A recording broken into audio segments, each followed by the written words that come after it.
Attention, attention. IPOB One Family.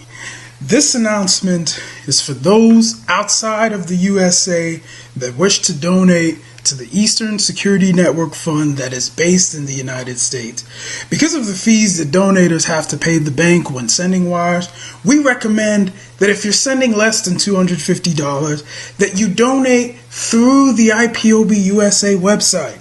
It's fast, simple, and less expensive for you. Go to our website, www.ipobinusa.org/donate. That is www.ipobinusa.org/donate and make your contribution. When it comes to keeping our people safe, every bit counts. After all, the security of our communities is our responsibility. Let's make this happen together.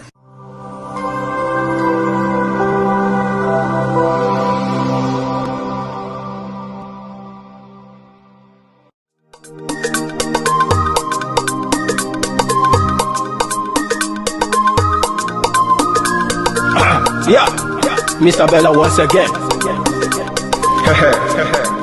Wisdom, feel it, come on. Yeah. Say Biafra will not last forever. They say happy up in no go stand. What did they know? What do they know? What do they see? What do they see? If you give me a gun, I will shoot them aside. If you give me a gun, I will shoot them aside. If you give me a gun, I will shoot them aside.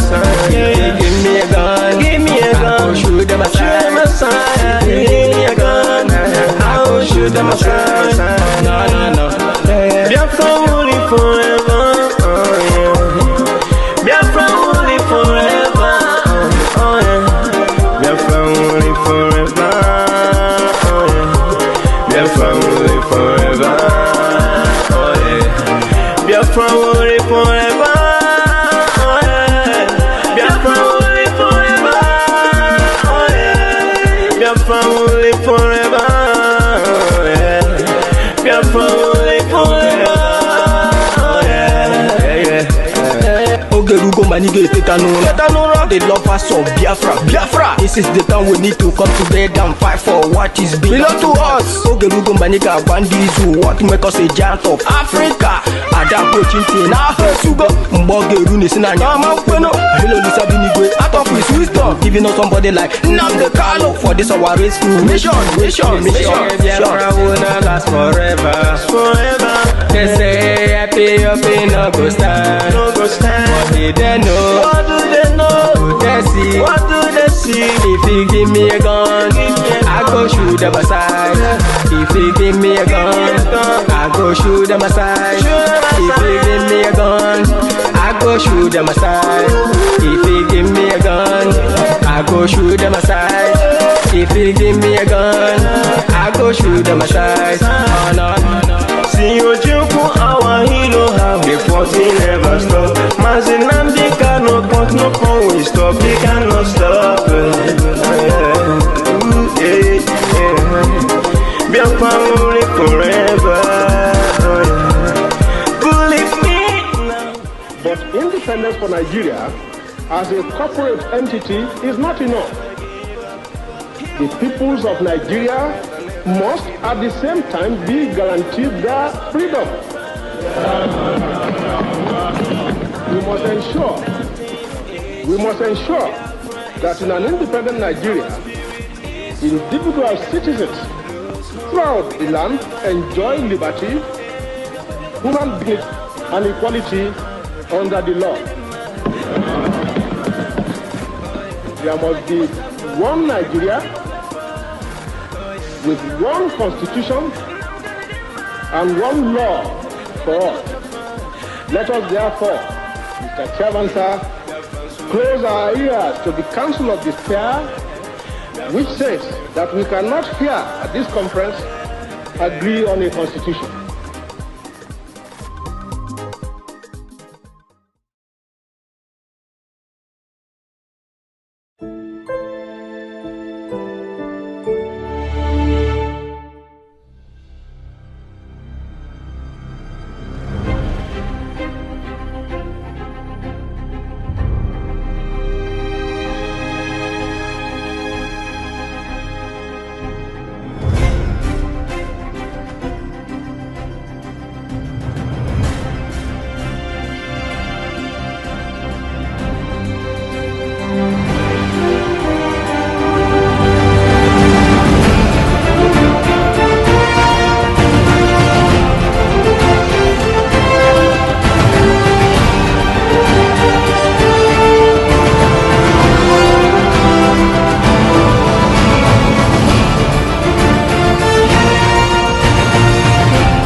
good afternoon, good morning, depending on where you are watching from. This is live and direct on Enter Biafra Channel 1. Live and direct on YouTube, live and direct on other social media platforms. We have a guest in our midst in the name of Dr. Maduka. I will be bringing Dr. Maduka in a few minutes' time when I have finished addressing the issue and the lies told against me in the Hello Chamber or in the Hello Radio Biafra yesterday, being the 17th of September 2021. Like I updated on my Facebook, when you think the issue is over, they are coming.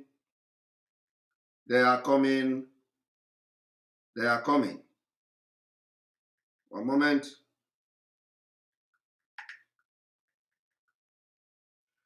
Just when you think that it is over,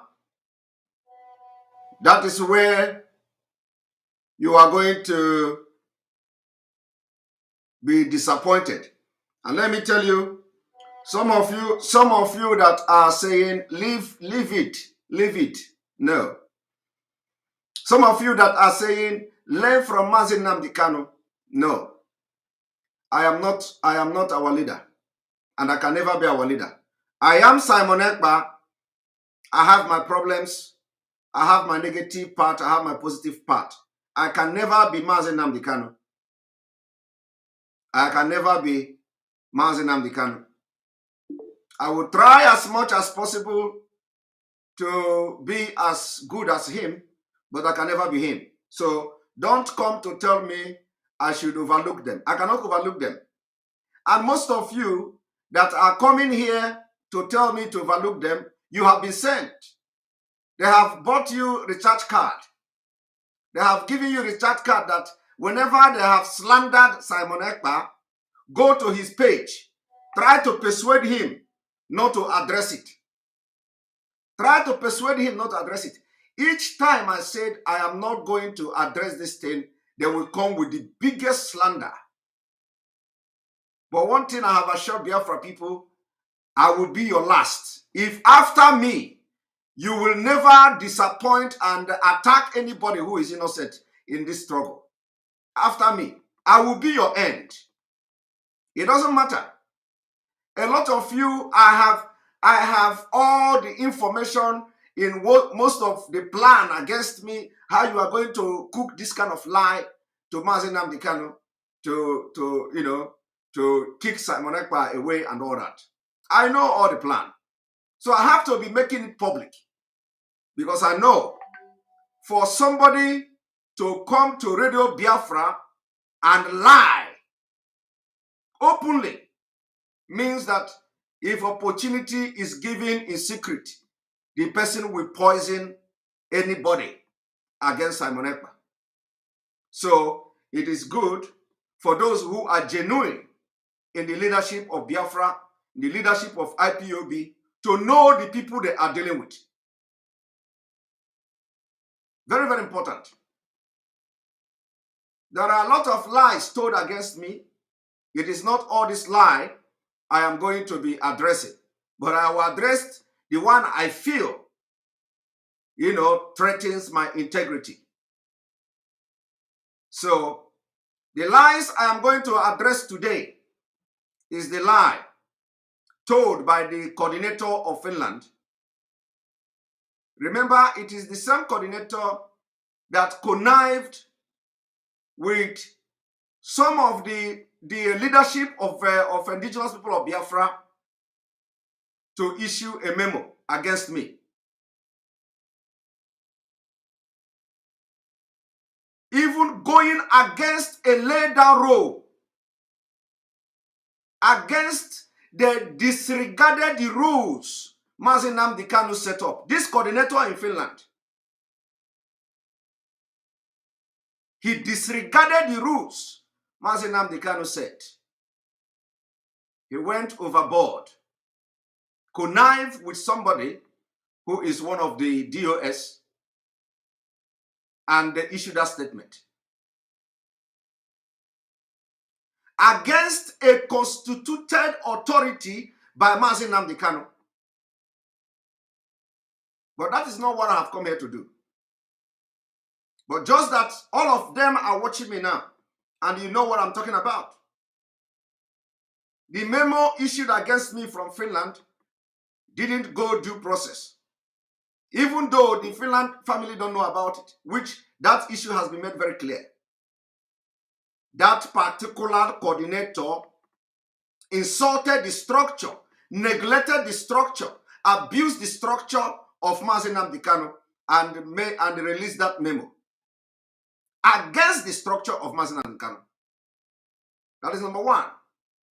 Number two, he came to say that he invited me to a meeting. And I came to that meeting, and everybody was in the meeting. About over 20 people was in the meeting. And I said, I can never take oath under him. Unless that I can never take the oath because Nnamdi Kanu's name is in the oath. That this is what Simon Ekpa said. And he made reference to being under oath. And he said, we have over 20 people in that room. Biafra people. This was another lie taken too far. What happened is that this coordinator of Finland never contacted me. I don't know who he is. I have never seen him. He came, some people say he came from Italy and relocated to Finland. I don't know who he is. I have never seen him. I don't know his name. I was the one who reached out to this coordinator. The European rep may have told him to contact me. He didn't. I was the one who reached out to this coordinator after reaching out to other faction of IPOB in Finland. You know, in Finland, we have two factions, two groups of Biafra. I wanted to unite these two groups. This started when the former deputy was still there. I contacted the deputy.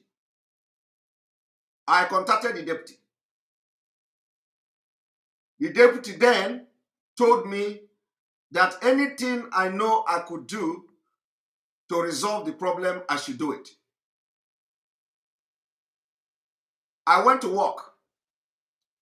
I went to the other faction of IPOB. I had meeting with them, series of meeting with them. I went to the faction of this particular coordinator. I went to their meeting twice. He was not there. He was not in the meeting. I went the first time. I had meeting with them. He was not there.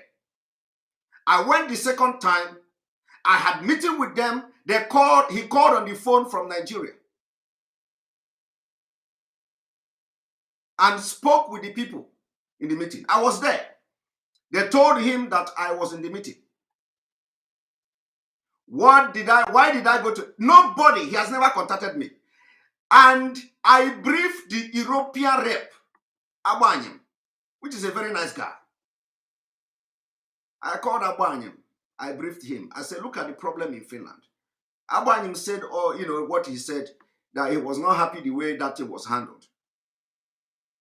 Abanyem also told me, if I know anything I should do to resolve that problem, I should do it. I promised Abanyem that I will do my best. I went into action to resolve this problem. The coordinator, this nincompoop coordinator, do not want to have anything to do with any reasonable person. I was the one Simon Ekpa called meeting I contacted that coordinator. I called meeting. He didn't contact me. I called a meeting. The first day we had that meeting, where I drove from my city to the capital where we had the meeting. The coordinator didn't come there. He allowed me to stay outside, standing outside with the other faction of IPOB for almost 1.5 hours, 1 hour 45 minutes. I stood outside, waiting for this idiot to come. I called him on phone. He said, oh, he didn't know that it is today. He didn't know that the meeting is today, that he's coming. He was busy working, doing his food delivery. While I left everything I was doing, coming to have meeting, he was getting his money, working. After 1.5 hours, 1 hour 45 minutes, this coordinator came. Every other person was there. Every other person from other group was there. I was there. We stood outside talking. We waited for this guy until he came. After he came, it was very late. It was very late. And then we decided to reschedule that meeting. I, Simon Ekpa, initiated it to reschedule that meeting. Now we rescheduled the meeting. We said it is very urgent to solve this problem. Onyendu Nnamdi Kanu, I also briefed him about this recently when I started communicating with him. He also told me to do everything to make sure I unite the family in Finland. Now, during the second meeting, the hall was full. The coordinator side, the other faction of the IPOB, everybody was talking about the problem they have. My own concern was to look for a solution so that everybody could come together. Finland is going to do wonders. And you know what? We agreed and reached a consensus. What was our agreement? Our agreement was to reach out to Agbanyim and present to him the resolution we passed. We gave this coordinator the task to reach to Agbanyim and schedule a conference meeting with Agbanyim. After this meeting, this coordinator went to another meeting. Meeting upon meeting. From a resolution that over 30%, if we are more than 30 that day, if I'm not mistaken, there has never been, I, Simon Ekpa, didn't open my mouth to speak against the content of the oath. Because I have not even seen the oath by then. But those who saw the content of the oath, they wanted some kind of amendment. It was not me. My own was to resolve the problem and disagreement they had. After we reached a consensus, we decided on what to do, how to approach the European rep, Agbanyim. This coordinator went and to have some meeting with the Akakus and all that.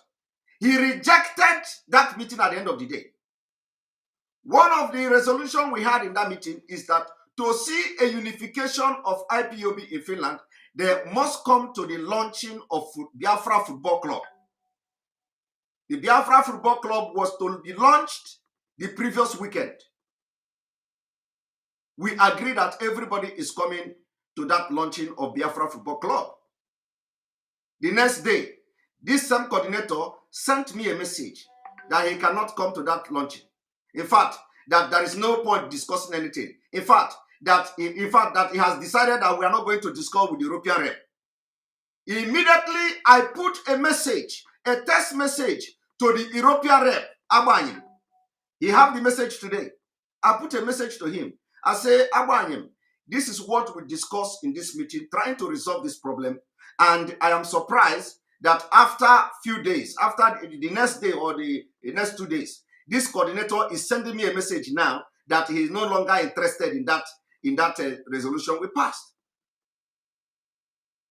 I sent that message to Abraham.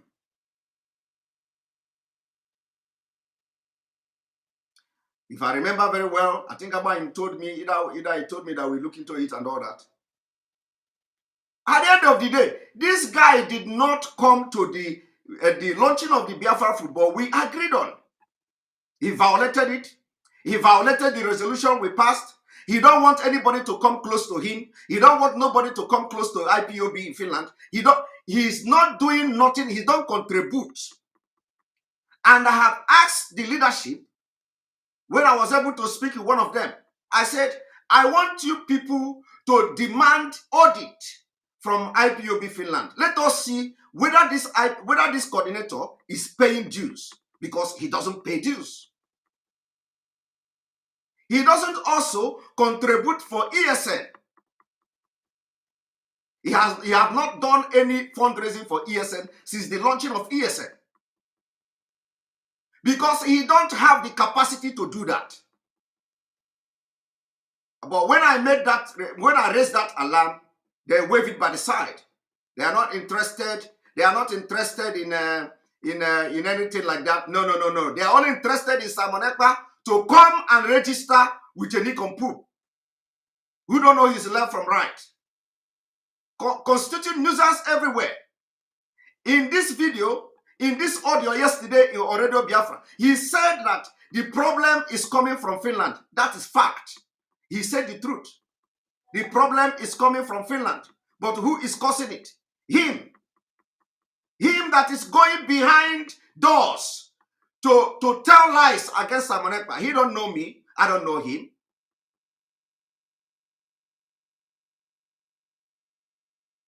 So the lies, for those of you looking for the lies he told, the lies he told is that he said, I opened my mouth in the presence of over 20 people and said that nnamdi Kanu's name must be removed before I signed the document. Why should I go and be in a meeting with a demonic person, with a person of such character? If you want to be in the meeting with him, you are free to go and be in the meeting, not me. I can't be in a meeting with a fool who can go instead of giving somebody a poison.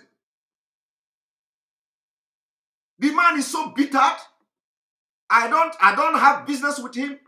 I don't know his wife. He will say I collect his wife. He has girlfriend here, there, in Nigeria and here. I don't have anything to do with his family. I don't know his wife. I don't know his children. I have never had any business with this guy.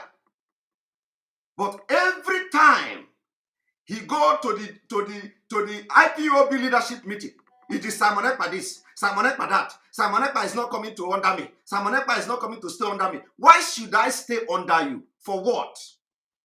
For what should I stay under you?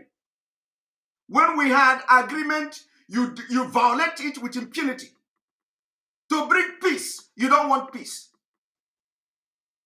This guy, this same coordinator, came to my office with a client. Immediately he came to my office. The next thing that he did was that the telephone started ringing. That was when our leader was kidnapped.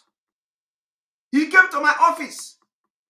I was surprised. I asked him, why did you come to my office? He said he brought this person. I said, oh, I didn't know you were coming. It was a surprise. I said, come inside. I welcomed him, welcomed my client. They came to my office. I offered them seat. Immediately, this coordinator was sitting down in my office. His telephone started ringing. He picked up that phone and put the phone on speaker.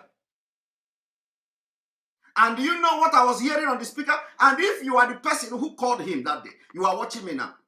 Immediately, this person sat down in my office. The phone started ringing. He picked up the phone, put the phone on speaker. And you cannot imagine what I was hearing. the person that was speaking from that phone was shouting, Simon Ekpa is the one who sold Nnamdi Kanu. You people should be very careful with Simon Ekpa. They are hearing a very reliable information that it was Simon Ekpa who betrayed Onyendu. I was like, what? You just entered my office and somebody is calling you and you are putting this phone on speaker and the person is accusing me right in front of my face in my own office. I told the guy, can I have the phone and talk to the person? He said, no, there is no need. He off the phone.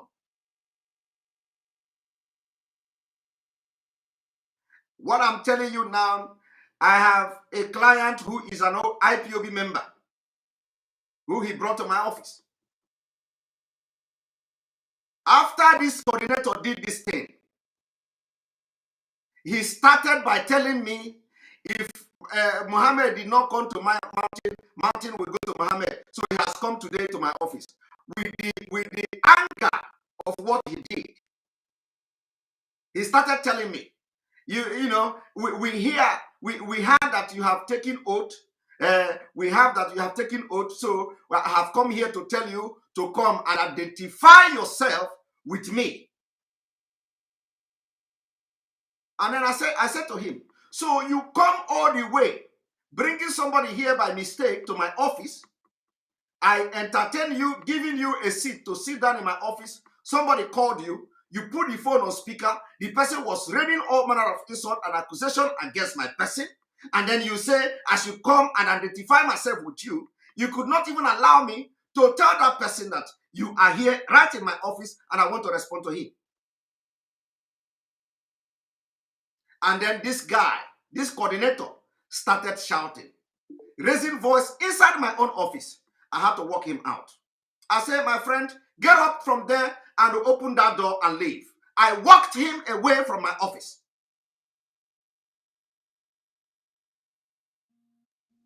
Why I am addressing this thing is that some of you, when you see people talking against somebody, don't just pass judgment. What I'm telling you now, every IPOB member in Finland is aware of this. I was not alone. Because some people are already writing. How can you say he was a lie? That he said 20 persons, that are over 20% in the hall. I don't want to go deep to tell Biafrans and those DOS working with this coordinator. I don't want to go deeper. But I think with this brief I have given out for the very first time in the public, it will go a long way to know who is bringing problem in IPOB, who is bringing problem, because with the story this coordinator have told to the DOS and some of them, not all DOS, especially the one they call Chinas and Woru. With the story this guy have told them, some of them have zeroed their mind. Instead of me making peace with Simon Ekpa, I rather die. So I want those who don't know where the problem is coming from to know it. And the earlier you begin to tell yourself the truth and start by the truth, the better for you. I challenge him and any person, because let me tell you, everybody that were present in that meeting are all alive today. And believe me, in a matter of days, I believe because all of them have listened to what he said. They are going to talk.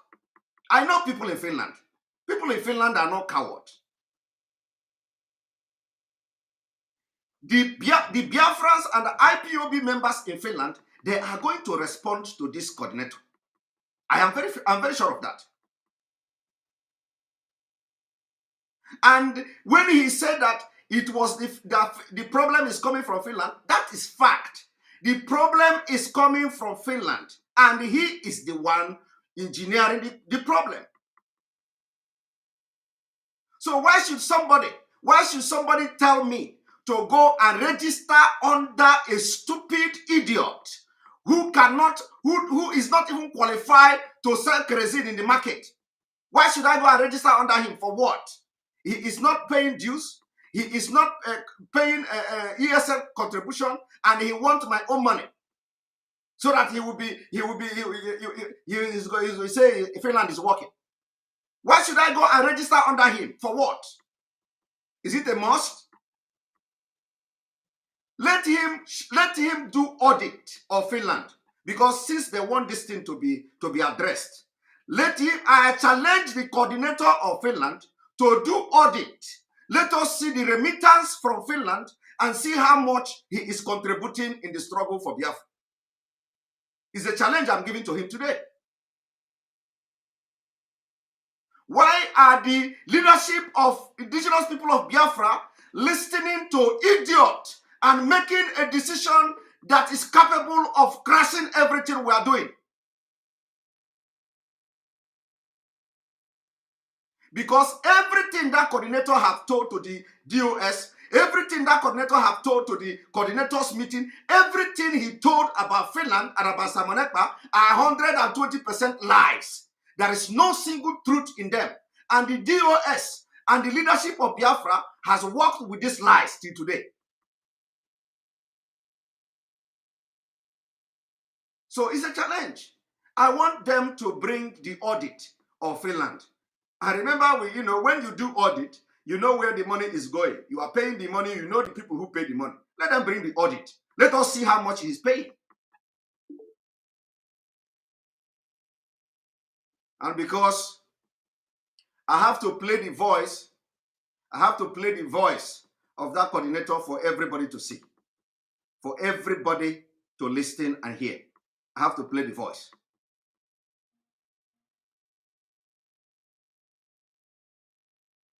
And after this, when I said I'm not going to talk about this thing, there are a lot I'm not going to talk about. But it is a time I put a stop to this. Each time I say I am not going to address this issue again, they bring big lie again that will wake me up. Otherwise, why should somebody open his mouth and say that I, Simon Ekpa, said I'm not going to take oath because nnamdi Kanu's name is in the oath? That is the biggest slander and blackmail. The other time was that I demanded to take over Radio Biafra. And because I am saying this thing now, they have already concluded and they are boasting to their colleagues how they are going to deal with me immediately nnamdi Kanu come out. How they are going to make sure that nnamdi Kanu kick me out. How they are going to make sure that nnamdi Kanu do this to me and do that to me. How they are going to make sure that I will not be here again. And I said to them, if nnamdi Kanu listen to your lies and make decision on that decision is not going to last. I will be hanging. I will be hanging on until the truth will come out. Because I have not changed from what I am doing when nnamdi Kanu was here. I have not changed till now. I have not changed and I will not change. And let me also make it very clear. DOS is still the power and the leadership of Biafra struggle. I am not contesting that with them. I am not contesting that with anybody. And I will make it very clear today, I am autonomy under nnamdi Kanu. I am autonomy under nnamdi Kanu. So if I see whatever that is going to move the struggle forward, I am going to do it. Especially when the interest of nnamdi Kanu and the interest of Biafra is in question. That is why I have looked into the sit-at-home order, the voluntary sit-at-home, which the Biafra people decided to embark on. And I have to support them. You don't expect me to come and take order from you. I don't do that. I am autonomy under nnamdi Kanu. I report to him directly. When nnamdi Kanu was here, I don't report to you. Do I report to you? Do I know who you are? Have I ever had meeting with you? I have never had meeting with any of you. I am not disrespecting you, but you are taking this thing too far. I am not disrespecting anybody. I respect the constituted authority of Nnamdi Kanu. I have been respecting the DOS. I have been defending the DOS on this platform. And I will continue to do so. But from today, allow me, you can never control me. Allow me to do what I'm doing for Biafra. If I go wrong way, people will call me to order. There are people that Nnamdi Kanu introduced me to. There are people that Nnamdi Kanu introduced me to. And they have guided me so well. And they will continue to guide me. I don't report to you. Nobody. I am on autonomy. That is why I said I am on a special mission. Allow me. I have never gone against Biafra struggle. I will never go against Biafra. Any day I go against Biafra struggle, the spirit of Biafra will deal with me. Apart from the people of Biafra. Allow me to do what I'm doing. I have spent 39 minutes now addressing this idiot in Finland, this stupid idiot, for 40 minutes. Let me make it very clear today. I am not in power tussle with anybody. I am not in power tussle. I am not interested in leadership. I have my own task that I am doing. And if I go wrong way, people will see it. But I cannot be under people that are not ready. I cannot be under people that are stabbing everybody from the back. I cannot be under people that when Onyendu gave order to do A, you do B. I cannot be under people like that. But I will respect them. And if Onyendu come out and say that I have done wrong, I will apologize. And if the apology is not enough, I will wait. Because I know one day he is going to see the truth. He's going to watch it. People are going to talk to him. And he will realize that if he waged war against me, it was a wrong war. But for now, if anybody is looking up to Simon Ekpa, coming to submit to you, you better desist from that kind of, you can never get it. I can never succumb to you because I have seen that some of you are betrayers, some of you are not truthful, you lie to yourself, and in this particular struggle, it is truth, only truth. Nnamdi Kanu has remained steady fast, truth.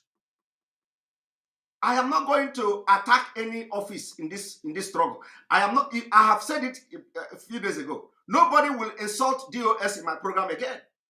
Nobody. But allow me. Don't distract me. If you are so, if you think you know it all, Nnamdi Kanu was captured for 8 days.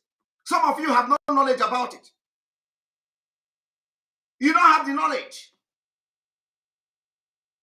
If you know it all, you will have the knowledge. But that is to show you that if you are tread with caution.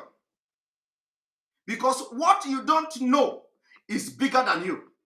It doesn't matter any position you hold in IPOB, what you don't know is bigger than you. There is a reason why you don't know that Nnamdi Kanu was captured for 8 days. That is a reason. And you should begin to search yourself. Was it the right thing? Search your conscience. Search your soul. Is it a right thing that a person like Nnamdi Kanu was captured for 8 good days and nobody knew about it? Is it the right thing? Are you proud? Are you proud of that? You are proud. And some of you are not even ashamed. You are not ashamed to call yourself a leadership in IPOB because of your impunity. You don't understand what is going on. You don't know when your #1 citizen was captured very disgracefully. And every day you are provoking Simon Ekpa. Have you ever been in a meeting with me and Onyendu? Have you ever sit in a meeting between me and Onyendu? Have you ever stayed in a meeting? Have you ever been in a conference call between me and Onyendu? You don't. You have never. You have never. Please. This Finland coordinator, for those of you who are still dealing with him, he has said where the problem is coming from. He said the problem is coming from Finland. It is true. The problem is coming from Finland, and he is the one engineering and fueling that problem. Because what he is feeding you is what you have been working on against Simon Ekpa. You don't know Simon Ekpa. It is what he tell you about Simon Ekpa is what you are taking and believing it. And all those things he tell you about Simon Ekpa are all lies, fallacies from the pit of hell. And you have been walking blindly, foolishly with that kind of information about me. I hope that after today, all of you are looking for information or for fact or for evidence. I'm going to bring evidence because I know the Biafra people in Finland are going to talk about this. They will talk because this is a big one. This is even bigger than the memo that nobody knew about. The allegation here against me is bigger than the memo. And it was on purpose because he thinks that I will not talk. He thinks that if he say it, it will sink into other people and I will not talk about it. I'll address it. I want you to listen to him. One moment. And Dr. Maduka, please pardon me. I have to do this just a few minutes and we're done. And we can bring you in.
Right, I'm going to play the voice of the coordinator of Finland where he was cooking all manner of lies and he was under oath. He told these lies on oath, and I hope that if the oath is effective, like he made us to believe, I believe by now he should either go for spiritual cleansing because the oath will deal with him.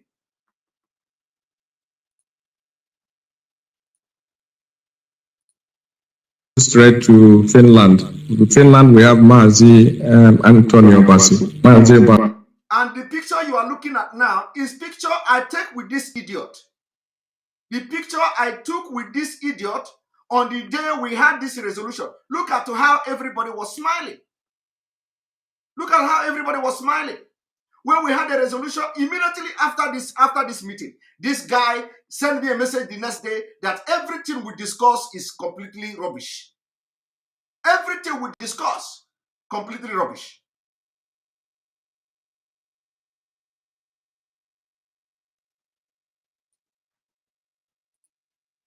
If you can hear me, take the microphone and keep to the time, please. Good evening. Good evening, Biafra. Yes, go ahead, man. Okay. Good evening, good afternoon, Biafrans worldwide. Good evening, our leader, nnamdi Kanu. The leader who have brought us to this, the position we are today, to know who we are. We say, may Elohim, people can be and protect you wherever you are. I know that the enemy are fighting for nothing because Already we have had the truth from him. So may Elohim protect you. So I thank you all, Biafrans. I thank our people here, our IPOB members here in Finland, for their resoluteness and their contribution towards making sure we support our people to restore Biafra, we support our leader. Biafrans, we gathered here to talk to you people generally all over the world that we IPOB family here in Finland, we are absolutely with our leader nnamdi Kanu, because all these things we see today happening, everybody's talking, going here, as if we have problem. We don't have any problem. Biafrans, our leader Mechani Hiloge have done, our leader nnamdi Kanu have done everything supposed to do for Biafrans before Elohim put him to be wherever he is today.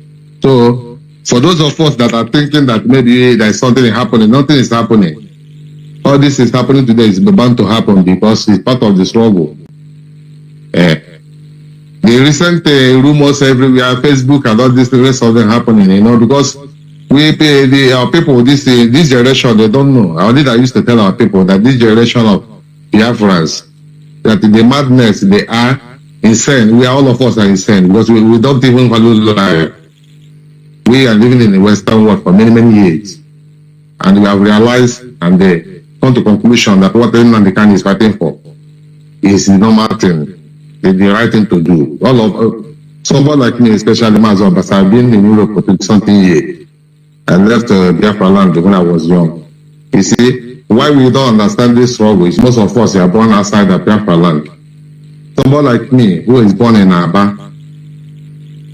Anyway, before I go so far, I have to introduce myself formally. My name is Mazi Anthony Abati. I head from Ohankundoki. Ohankundoki is in Okwais.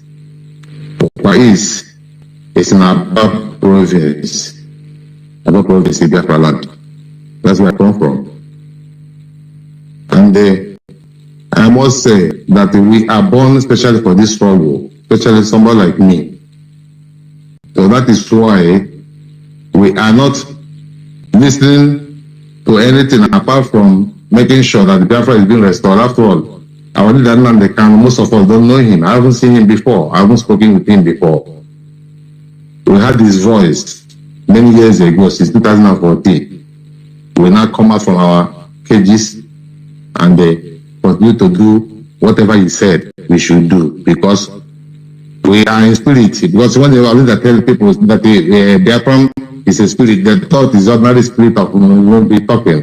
Biafra is a spirit, my people. Biafra is all over the world. You see, we took oath to restore Biafra. This oath we took is a covenant and it's working. There is an interruption there, and I hope the oath will work.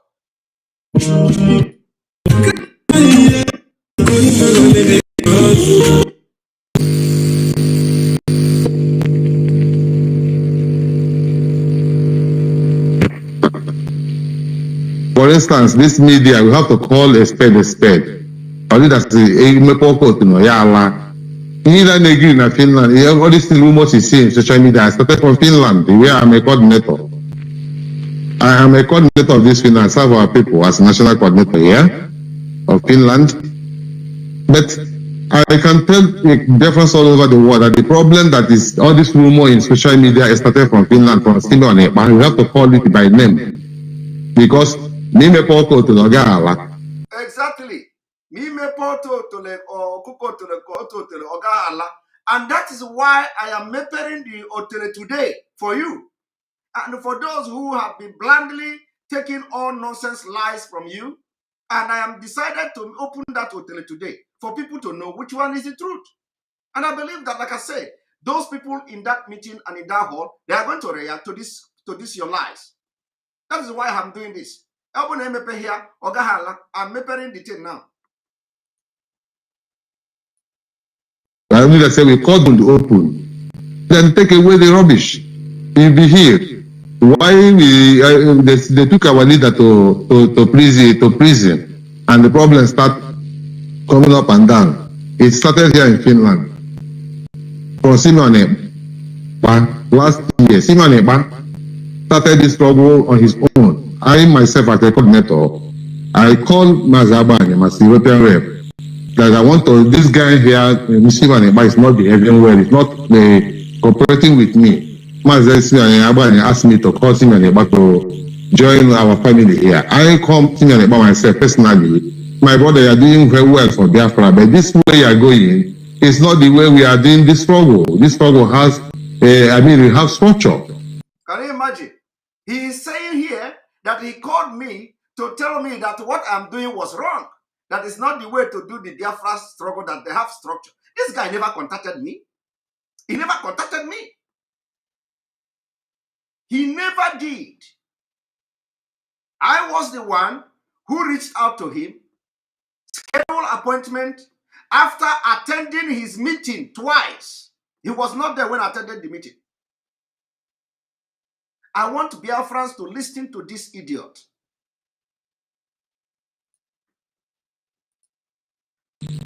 I want you to come to Helsinki here in our office so that I will know you, so that we can identify yourself with me as a national coordinator name, so that you can imagine. He want to know me. he wants me to come to their office in Helsinki so that he can know me and register under him. I will do things formally. You know, I say, okay, he will come, we met appointment, he came to here, our office. I have office, I help with Finland office here. We have a permanent office, we pay for. We pay monthly here, we have, because we don't have a place to do our meetings, we have to rent a place. I invited him to our office, we sat together, I was happy to see him doing things on Biafra. He never invited me. I have said it, I said, he never invited me. Biafrans, he never invited me. I was the one reaching out to him, scheduling a meeting between him and the other faction of IPOB. We went the first meeting. This guy stood me outside for 1 hour 45 minutes. He said he didn't know where he was doing food delivery. I waited for him for 1 hour 45 minutes. When he came, we could not have that meeting again. We have to reschedule it another day. When did he invite me? This guy don't even have boss to call. He cannot call me on phone. He can't. He can't call me on the phone. When did he invite me? And everybody in Finland know what I'm talking. He didn't invite me. I was the one who did everything possible to unite Biafrans in Finland. But this man here, this man you are hearing the voice here, is a very big devil that doesn't want anybody. I don't know whether he thinks anybody is coming to take his position. He don't want any sensible person around him. Even those who are with him, they are not happy. Like this on AC, he'll be talking rubbish. How can he come on Radio Biafra and be saying this kind of thing against me? For no reason. I want people to ask this coordinator in Finland, did he, in his last word, did we have any business? Because I need to know. Did we have any business, or he is working for somebody? People are asking, is there any business between Simon Ekpa and this man? And I will need to know. Because as far as I'm concerned, I don't know who he is. I have never seen him. Until the first day I set my eyes on this guy was the day we were supposed to have this meeting. I don't know who he is in Finland. That was the first day I saw him. And even that first day was a disappointment. He kept us there for 1 hour 45 minutes before he came, saying that he forgot that the meeting is today. And we could not have that meeting again.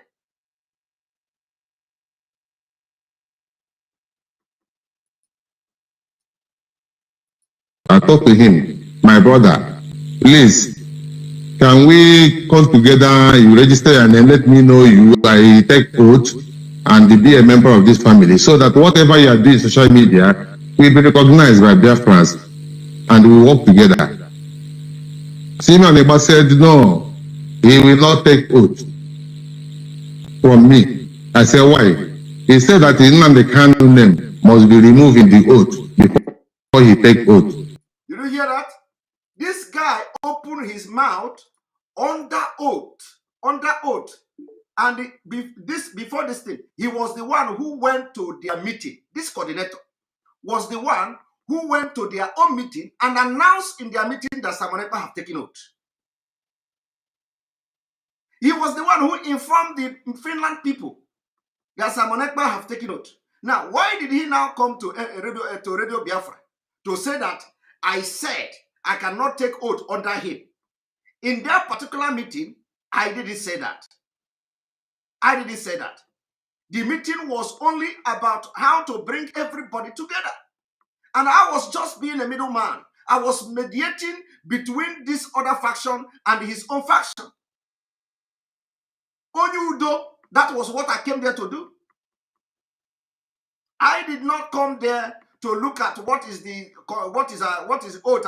What I came there to do, my task then was to make sure I unite everybody. So we're looking for a leveling ground to arrive at a solution, which we had. We reached a resolution which was very reasonable. Now, to take that resolution to Mazagbanyin, he blocked everything. And let me tell you, even when we invited everybody to come to Biafra launching, I sent him a message. I said, you are the coordinator in Finland.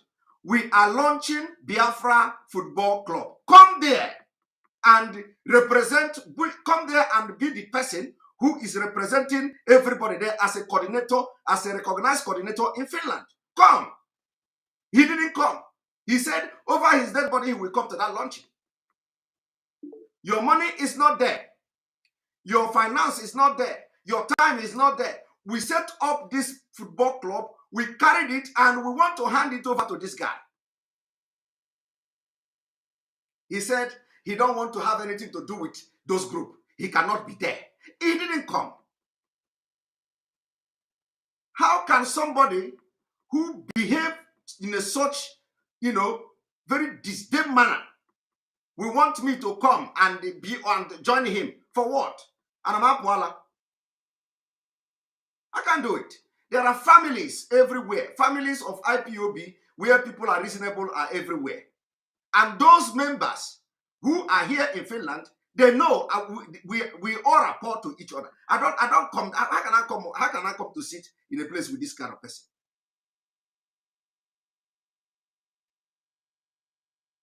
The one that is paining me is the lies here. And do you know why they told this lie? Is to, let it be on record that Simon Ekpa said he cannot take oath unless nnamdi Kanu's name is removed. Okay? They want to make it so anybody who hear it, this Simon Ekpa, he say nnamdi Kanu's name must be removed before they take oath. Before he take oath. And he said it already on Biafra. That is why I'm addressing it here. And believe me, the last time when he raised that memo, Finland people replied, and I know they are going to reply. Finland people don't stand on evil. These are people who came, some of them came from Italy. If you come to Finland from the beginning, Finland will shape you. Finland will amend you. But he came from, not all the people that come from Italy, because there are people who are good people who came from Italy and they are doing well in Finland. And they stand always on the truth. But he come from Italy, come to Finland. He don't know anybody in Finland. He don't know how Finland works. He can't speak the language. He can't communicate with people in Finland. He's just there as a coordinator. For 6 years. Coordinator. What have you achieved as a coordinator in Finland? Nothing. They are not growing. They are not going down. I personally, Simon Ekpa, I am the one giving contact to people to go and join them. There are people that have given contact to pay money to IPOB in Finland. So most of the people that are his member today, I gave them the contact. He's not growing. He's chasing everybody away. Anybody that comes, he will look at you. You want to take my position? Go. If you call him, there are people who are seeking for international protection under IPOB. This coordinator cannot facilitate them to get their document and present it to the immigration office. He will sat on it. I have received complaint from people about this. Give them document. Give them document. They are IPOB members. They are being persecuted in Nigeria and they find themselves here. This guy will sit on it because he wants to feel important. He wants somebody to be calling him, coordinator, when am I getting the document? Coordinator, have you contacted the European rep? Coordinator, have you contacted Germany? He wants people to be calling him. And without knowing that when you are in this kind of position, you are serving the people. You are serving. You are not coming to this position for people to serve you, for people to call you and call you sir. You are serving the people. So if somebody is in problem and need a letter from IPOB, it is your job to make sure, facilitate that letter. But this guy doesn't do it.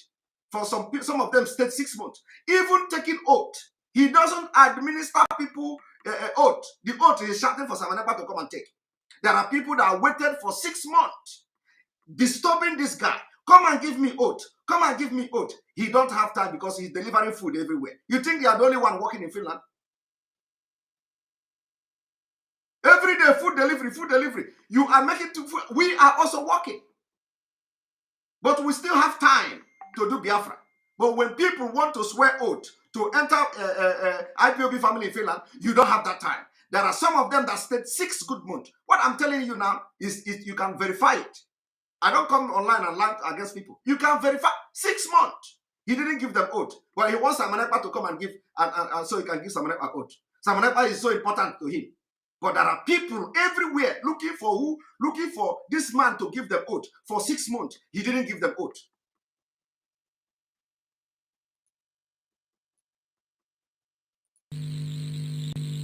I said, why? Why do you say so? He said that one must Nnamdi can put his name in the oath he's taken. No, his team and Iba cannot take the oath. Biafrans here in Finland, we are more than 20 people in the hall. Exactly. Biafra here in Finland, we are more than 20 people in the hall. And believe me, I know that those more than 20 people have watched this, have listened to this, your audio, or, they have listened to this broadcast, and I believe they will respond to you.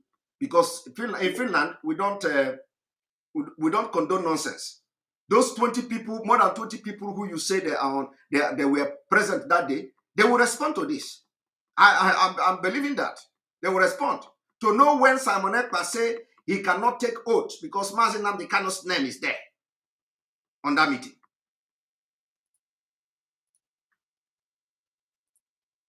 He was saying this thing. Understand me, Biafrans? Because I take oath to tell the truth all over my life. If this thing wants me to die, I wouldn't mind. Okay. Even if you're having threats here in Finland, everybody hate me. You're having threats in Finland. I didn't even know that. I thought you are in charge of Finland, sir. Who is threatening you in Finland? Even if you're having threats here in Finland, everybody hate me because I tell the Biafrans the truth where the problem is coming from. Oh, everybody hates you because you tell the truth where it is coming from. Interesting. If you ask European rep, Mama Zabani, I've been complaining in coordinators meeting more than 6 months. I've been telling Biafrans that the problem is coming to Biafrans that Steven Eba is not a member of IPOB. He's not on oath. This guy, I told the whole, I make it known to everybody that this guy will take oath. He said, Round up, please. No, I have to say this because this is just what is making all this. We are portion time for everybody, please. Anyway, others are waiting. Others are it's waiting. okay. But I would have said this will help us to know where we are going because this is the problem that's coming everywhere. This rumor of Facebook is this thing. It's okay. If we start to round up, we can say more. But I wanted to say this is wondering this is where the problem coming from. This is where the problem coming from. Anyway, if you start to round up, I will round up. Reference what I'm saying. We continue doing what we are doing. We can't because of people who are trying to delay what we are doing to go away from following what our leader has brought us for us. Biafra is close. Let us go straight. All right. Thank you very much for watching that. And I think, when the Finland people will respond to this, I will inform you people. I have to address it once more. Once the Finland people respond and people who were present in that meeting, once they respond, I'm going to come here and also show it to Biafrans, because I know people will respond. People know that I'm not a bad person. I'm not a bad person. Anybody that know me, anybody that lives here know me, I am not a bad person. And once I stand on something, I will stand on it. I don't turn my back. Once I am doing something, my hand will always be clean. I will do it to the end. That is why some people like me. Those who know me know that when I start something, I'm not going back. So this guy don't know me. That's why he's playing all these things. I don't know whether he think I'm coming to take anything away from him. But like I said, I want the leadership of IPOB to investigate the finance in Finland, whether he is contributing. That is from, where they will start from. To check, audit, to do the audit of Finland. Whether he is contributing that money, he says Samanepa should come and pay to him. All right. On this note, we are going to start our program by bringing in Dr. Maduka. Dr. Maduka, I am very, very sorry for keeping you this long. I don't know. Dr. Maduka, are you here? Yes, I'm here. And we are not seeing your video. You don't want to appear. How do I should click on the video? Yes, just click on the video and you are on. Yeah, let's see if it comes.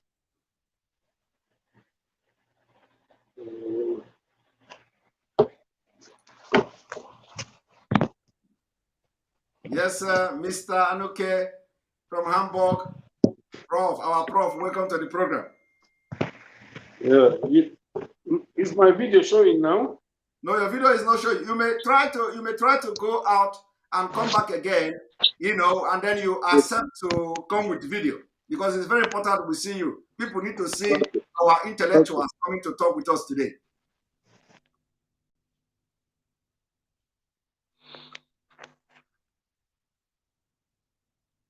Yes, Mr. Anuke, welcome to the program. Thank you very much. Thank you, Simon. We've taken time to listen to your agony, and I think that you've satisfied your spirit. Yes, thank you. And thank you for having us. Thank you. You're welcome. All right, as we wait for Dr. Maduka to join us. Somebody is asking if this is live. Yes, this is live and direct. This is live. You are watching live and direct on Enter Biafra Channel 1. Yes, Dr. Maduka, your video is still not showing.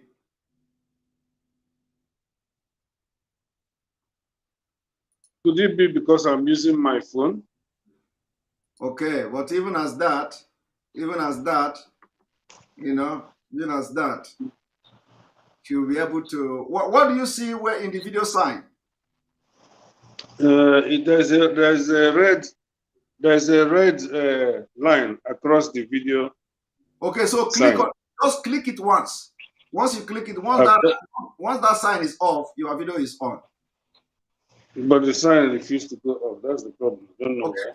Do you see where you get setting by the side? By one of the side, they just check for setting.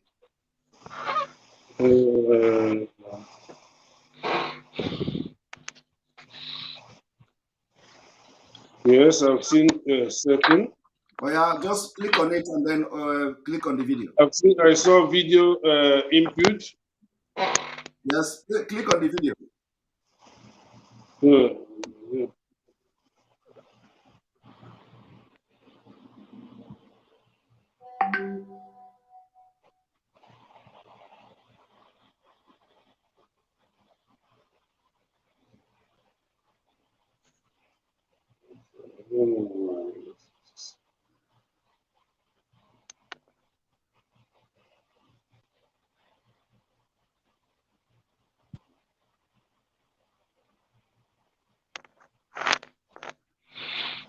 Somebody says Simon always say the time and date.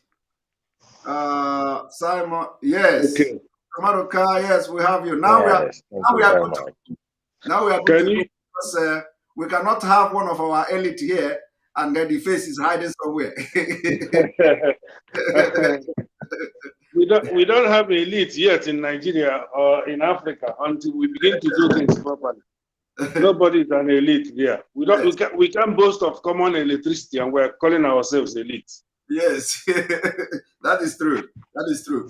Doctor, good evening from here. Welcome to the program. Let me give you a few minutes to introduce yourself to the audience. I know that you have been here before, and a lot of people know you. I know some of your followers are also watching this. So introduce yourself to those who don't know you and who never see you before, or who may have heard about you. So let us, after that, we go into our discussion this evening. Welcome. All right. My name is Dr. Maduka Chinemelum Obweleka. I am a consultant physician who is also a member of the Royal College of Physicians in the UK. I'm currently based somewhere in the Middle East, and I have my own private practice. I'm also a businessman, and I have some chains of businesses, including hotels here and there. I am from Umuanuka, Otolo Nnewi, which is in Anambra State. I prefer to call it Biafra land because I hate that name, Nigeria, with a passion. So that's me. That's me. This is who I am. You're welcome. You're welcome. Our own genius, Anuke. Well, I'm not genius, as Dr. Maduka have said it.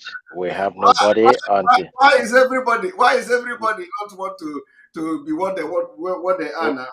Yeah, because Nigeria, as I said, Nigeria is a nigger area. People do not understand the meaning of Nigeria. In Germany, they call it nigger area.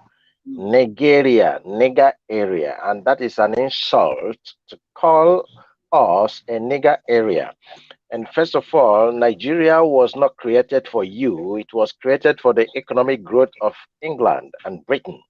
You have to understand this. It was not created for you. You have no country of your own. You cannot be bold of your own until you have a country you are able to manage for yourself. You create. So this is why we are running away from being elite, as Dr. Maduka said, or Jenny. No. We are not yet there until Biafra is restored. And then we can be able to send our children from Europe back to Biafra land to study. Yes. In times of study. For now, we can't do it because, you know what is going on there. Thank you very much. My name is Amramebulem, and I'm from Marlo. As you can see, we live here in Germany, and we try to create a country called our own. Thank you very much. Thank you very much, for our viewers. These are our guests this evening, and with them, we'll be rubbing mind together, discussing the Biafra exit, and then by extension, we are also going to be discussing about the plight of our leader, Nnamdi Kanu, and what we have to be doing to see the freedom, to see him be released from the DSS dungeon. And before we go into this discussion, I would like to play a video of our leader, one of the press interview of our leader, and I want everybody and watching us this evening to listen to some of the points our leader is making here. Very, very important.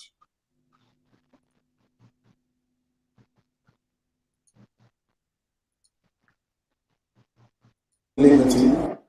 What does Biafra mean? It means freedom, liberty, fairness, equity, and justice. In practical terms, these are very good sounding words, but in practical terms, what does Biafra mean? Confederation. So, a weak center, very strong regions. Absolutely. Have you had a change of mind, therefore, about getting an independent Biafra? Because that's what I seem to be hearing. No, I've not changed my mind, no. And even if Biafra means going back to where we were before the white man came. Okay, so you're not talking about a federation when you say a confederation. You're not talking about a federation as part of Nigeria. You're talking about total independence, complete independence. Now, is there anything that can happen that will make you change your mind about this particular direction? No. So it is either Biafra or nothing else. Or death. Yes. Or death. That's correct. If push comes to shove, Yes. will you go to war? No, because truth is a far more potent and deadlier weapon than bullets and money. Truth is far more potent and deadlier weapon. Truth. Truth. So no war. You've ruled out the... Absolutely no war. When I say Biafra order, then I'll keep pushing. Either I am alive, I die in the prison. I won't stop. Allow me to repeat, if you don't mind. Had sovereign national conference been convened by the powers that be, where every ethnic nationality, I don't care if there's 600, I don't care. Everyone is everyone together to say this is all, others can delegate, I don't know, powers to other people to attend on their behalf. Sitting to say, what type of country do we want? Sit down, discuss, agree. I can begin to perhaps submit to the Is it too late? It is way too late. They've killed too many people. They've ruined too many lives. They've wasted too many souls. How do we bring this? Did you hear that? They have killed so many people. They have wasted so many souls. How do we bring these people back? So anybody that is trying to sabotage this struggle, thinking you have one thing or the other, the question is, are you aware that so many people have been killed? Are you aware that you can't bring those people that were killed back? That you can't bring them back. So if you are thinking of deviating, I want you to think about it. Do you know that people have been killed? Let us continue to listen to this before we come into the analysis.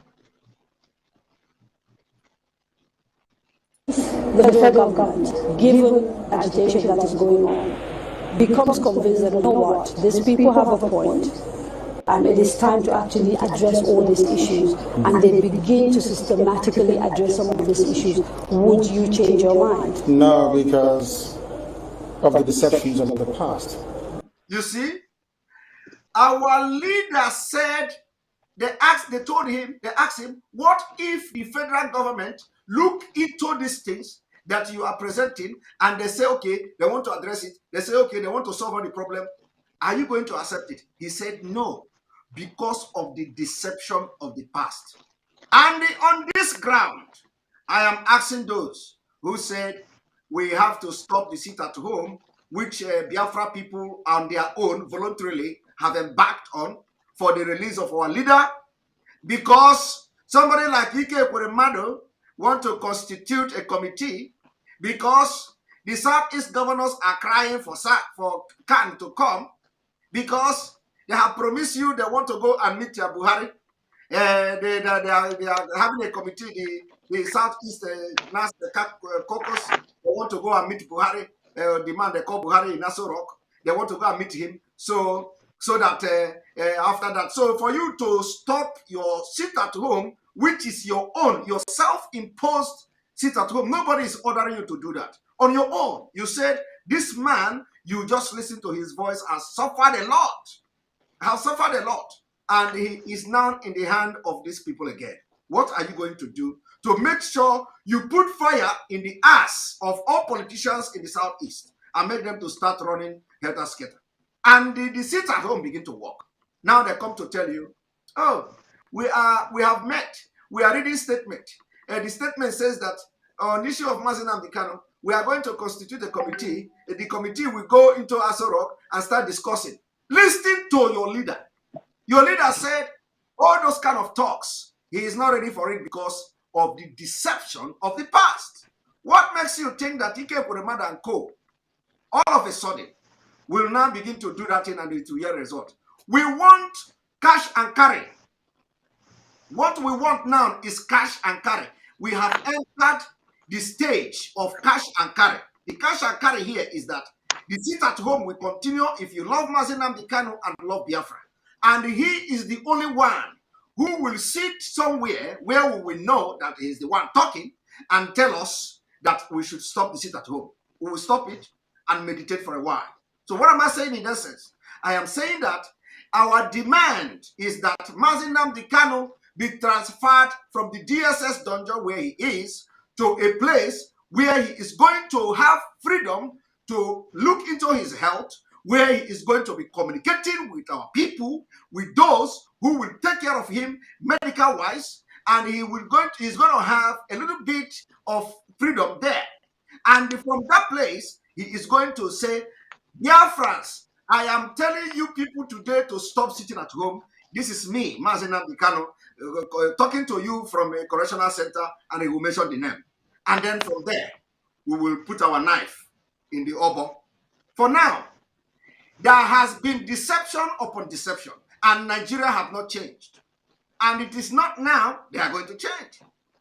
We have found out a secret where to hold the people, hold them. Even if they pretend that it doesn't touch them, even if they pretend that you are killing the economy of the Southeast, they continue to pretend, and at a point, they will not take it anymore. Let everybody suffer. Let everybody pay the price. It is not only Nnamdi Kanu and their family and his family that will be paying this price for you. And you are complaining that 2 days is too much. You want to kill everybody. Is it only Nnamdi Kanu that will be paying the price? We are not saying you should kill yourself. We are not saying you should come out for the Nigeria Janjaweed army to kill you. We say, sit in your home. You are not going to die. The Christians, they do 7 days dry fasting. They don't die. This is just 1 day, 2 days in a week. It is a price for Biafra. When the Biafra issue will stand, we go into 95%. My brother, this your 2 days will be my moi. If we end up into something else, you rather pray that you had that 2 days than what you'll be facing that time. Remember that people are in IDP camp because they don't have anybody like Nnamdi Kanu. If Benue people have somebody like Nnamdi Kanu, by now, I don't think the level of IDP camp in Benue State and in Middle Belt, you will have it today. But you are opportuned to have somebody who have truncated all the plans of the Janjaweed from taking over your land. And ordinary staying at home, you are complaining. His mother was killed. His father was killed. People were murdered who stood and believed in him.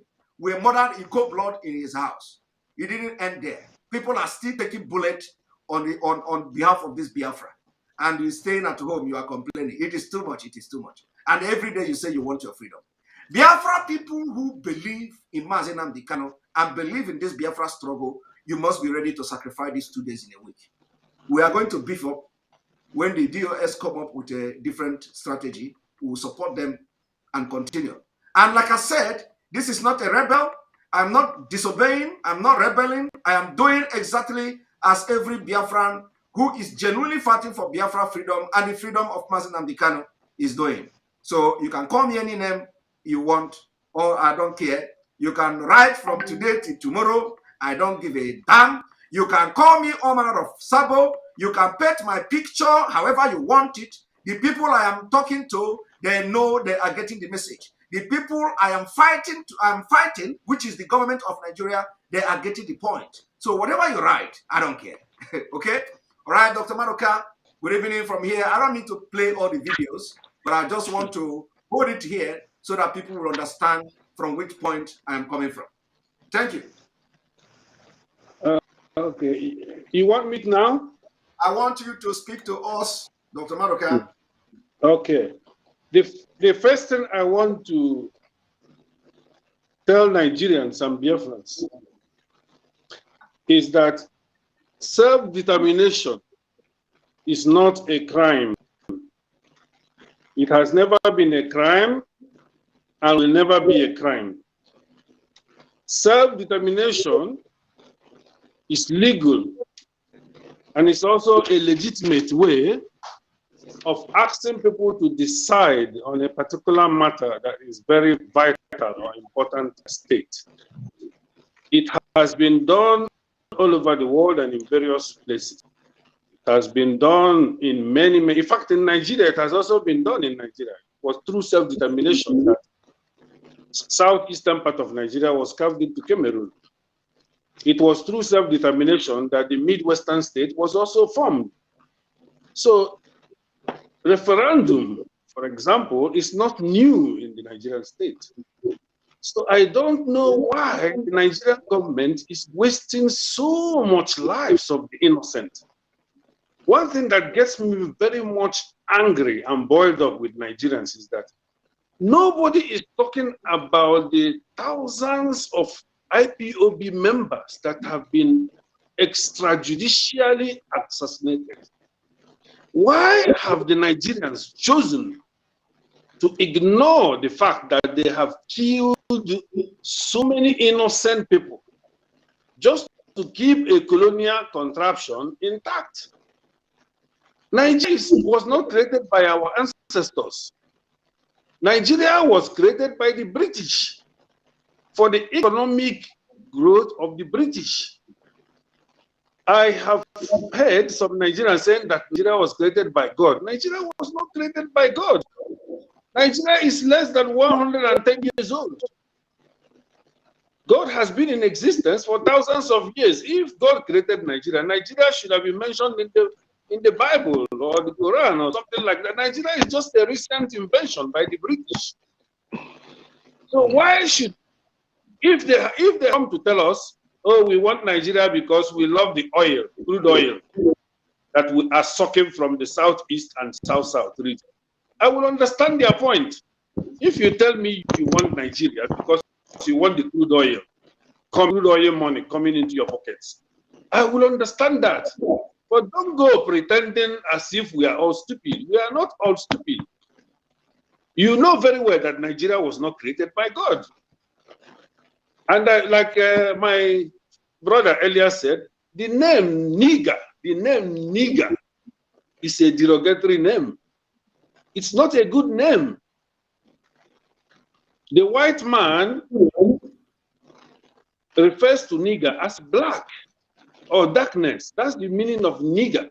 In fact, if you call some people nigger in America or the UK, you could go to jail. You could land yourself in a very big mess. For the white man, the word nigger represents everything evil, everything bad. For example, blackmail,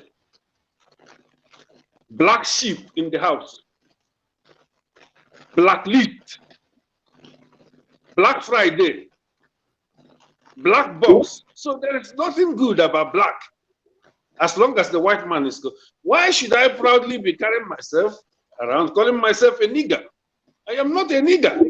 Somebody will say, oh, the nigger came from Niger, River Niger.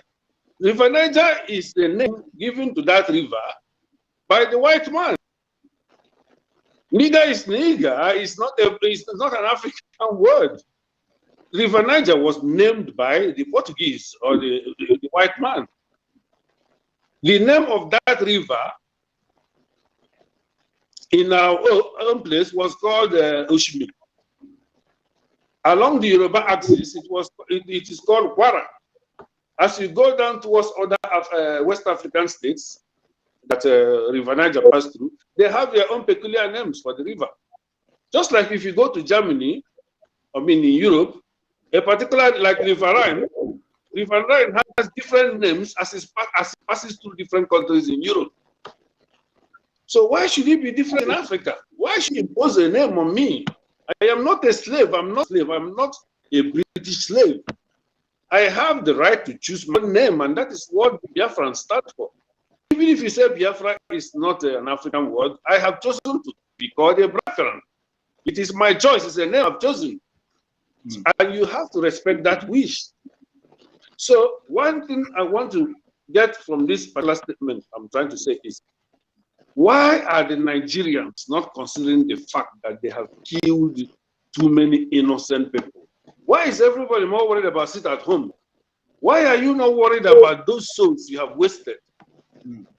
People were carrying Biafran flag, waving it left, right, and center, saying they are demanding for a referendum, and you point a gun at them and shoot and kill so many people. I didn't see any Nigerian raise an eyebrow towards that. None of the newspapers complained against it. None. We had to leave it. We had to leave it to Amnesty International. Amnesty International came and vindicated IPO members and indicted the Nigerian government. A whole Amnesty International that the Nigerian government was wrong in murdering innocent people. And nothing happened. And blamed the Nigerian government for killing innocent people. And now they are trying to take the Nigerian government to the International Criminal Court of Justice. Nigeria should concentrate on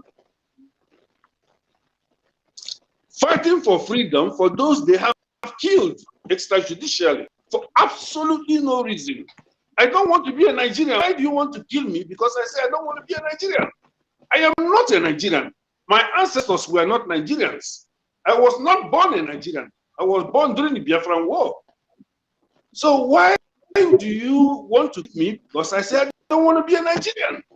This is what the Nigerians should be talking about, not whether sit at home or not at home.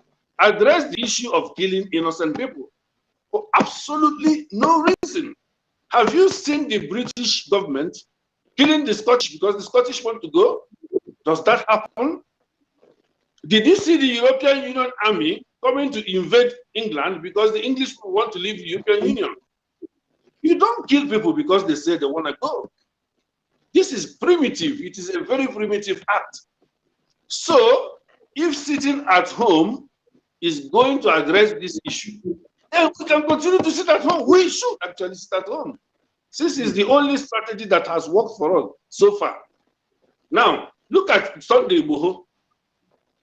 Sunday Igboho has also been vindicated. There was a court, or there is a court in Oyo State that clearly said self-determination is a legitimate demand.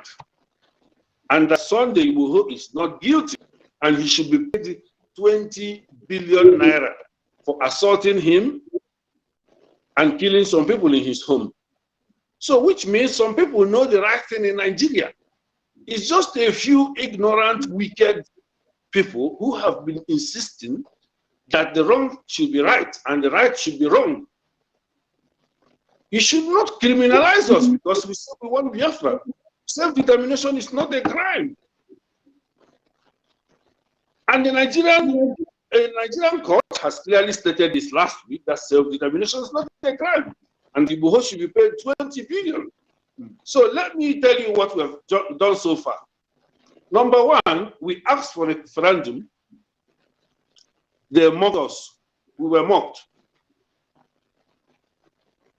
We started coming to the streets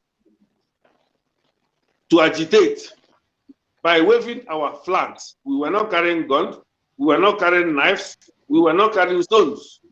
Just the Biafran flag waving.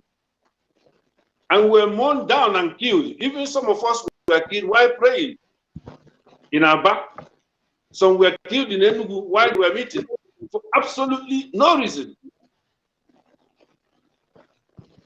Why should you kill your fellow human beings for a creation of the white man? I don't get the point, Africans.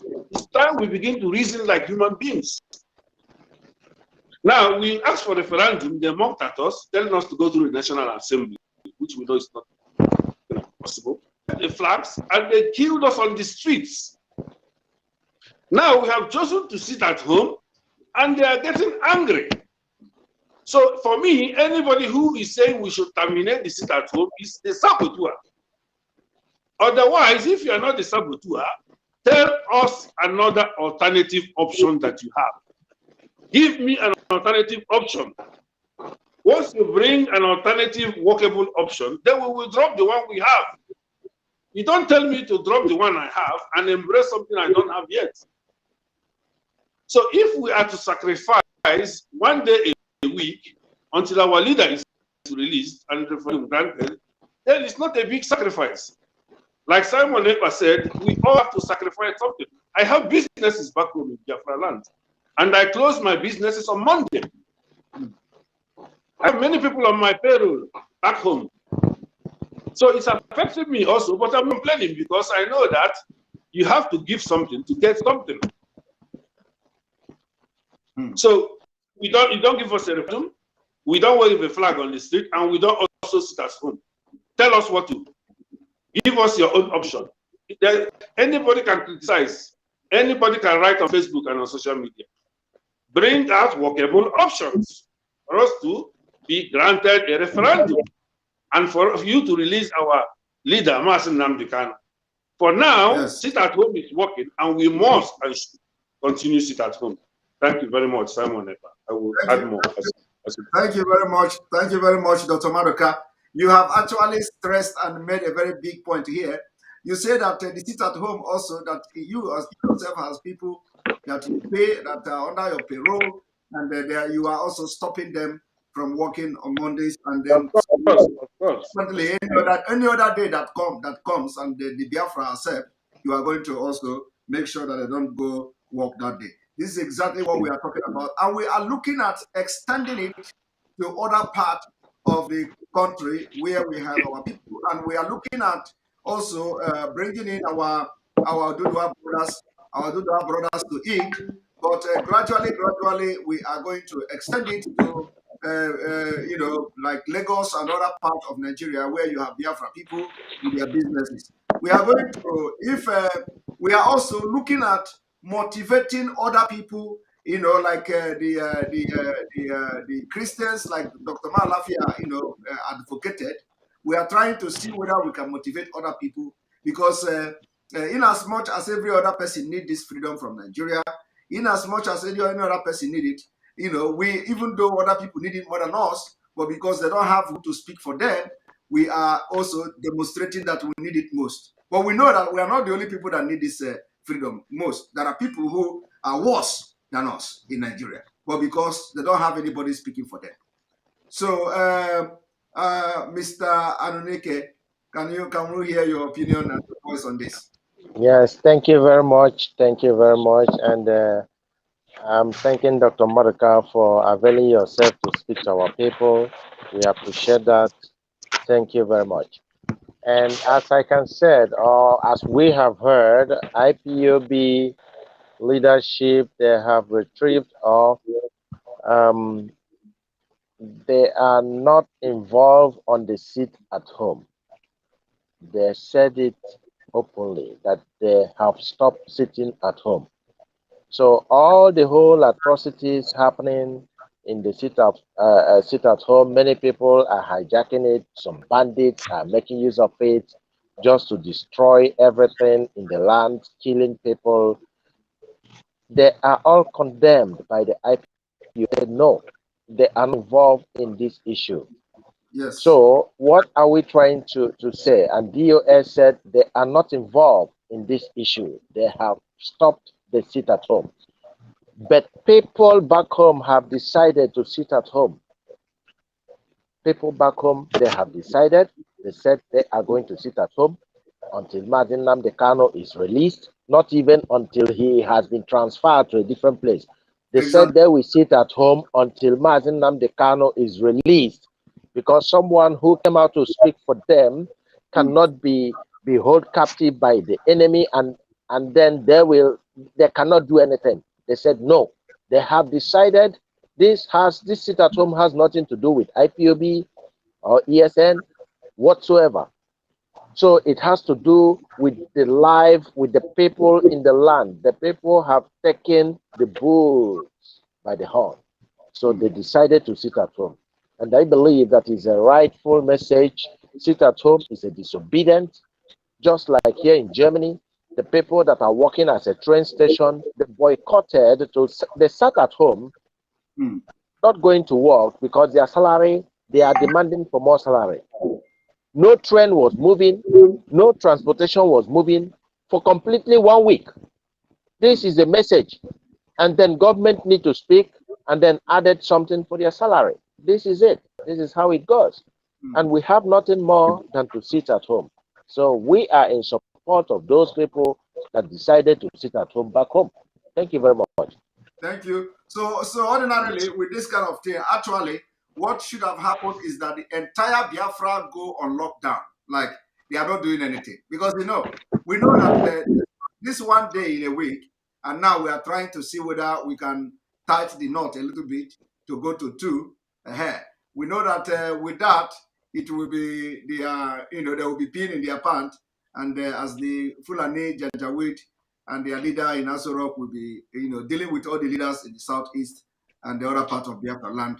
If it is a place, if Nigeria is a place where this divide and rule has not done a lot of damages, when this kind of thing happens, you don't expect it is going to be in the entire southern Nigeria, because the people of the southern Nigeria are the biggest target of Fulani, which was the reason nnamdi Kanu has come out in the first place. So it is not, nnamdi Kanu was not fighting for Biafra alone.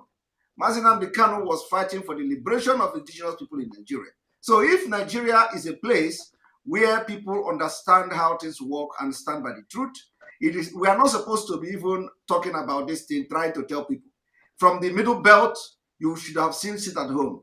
From middle belt to south-south to southwest to every part of Nigeria where nnamdi Kanu have touched their lives by preaching this gospel of freedom and redemption, they should have just automatically, adopted the sit at home. We understand that the part of the north in Gongola is on a place called Gongola or somewhere, I don't know. They observed the sit at home, I think last Tuesday or so. One place in the north. I don't know the place, but I know. So part of north, we observe that sit at home.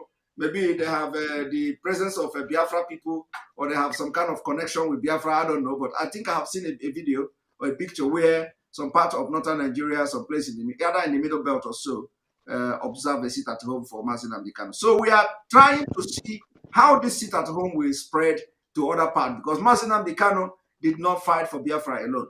What do you think about that, Dr. Maduka? Yes, I totally agree with you. The responsibility of fighting for liberation should not be rested on the shoulder of just one man. Yes. If you remember when Nelson Mandela was fighting for freedom, he was in jail for 27 years. And the rest of his ANC members were outside the jail fighting towards their liberation. In fact, children also were involved. They had the apartheid government of South Africa killed a lot of children during the fight to liberate themselves from the apartheid government. As far as I'm concerned, Nigerian government is like an apartheid government because they are holding us by force in Nigeria. Remember, in between 1967 and 1970, there was a genocide in Biafra. And what was that about? It was because the Igbos, or the southeastern region, wanted to exit from Nigeria. Okay, so they fought and fought and fought. We were brought back to Nigeria. So we are in Nigeria not because we want to be Nigerians. We are in Nigeria because we were forced to be Nigerians by the British, especially with the support of the British. The British know very well that the Igbo man is a smart person. He knows. And that if the Igbo man gets freedom, the sky will be his limit.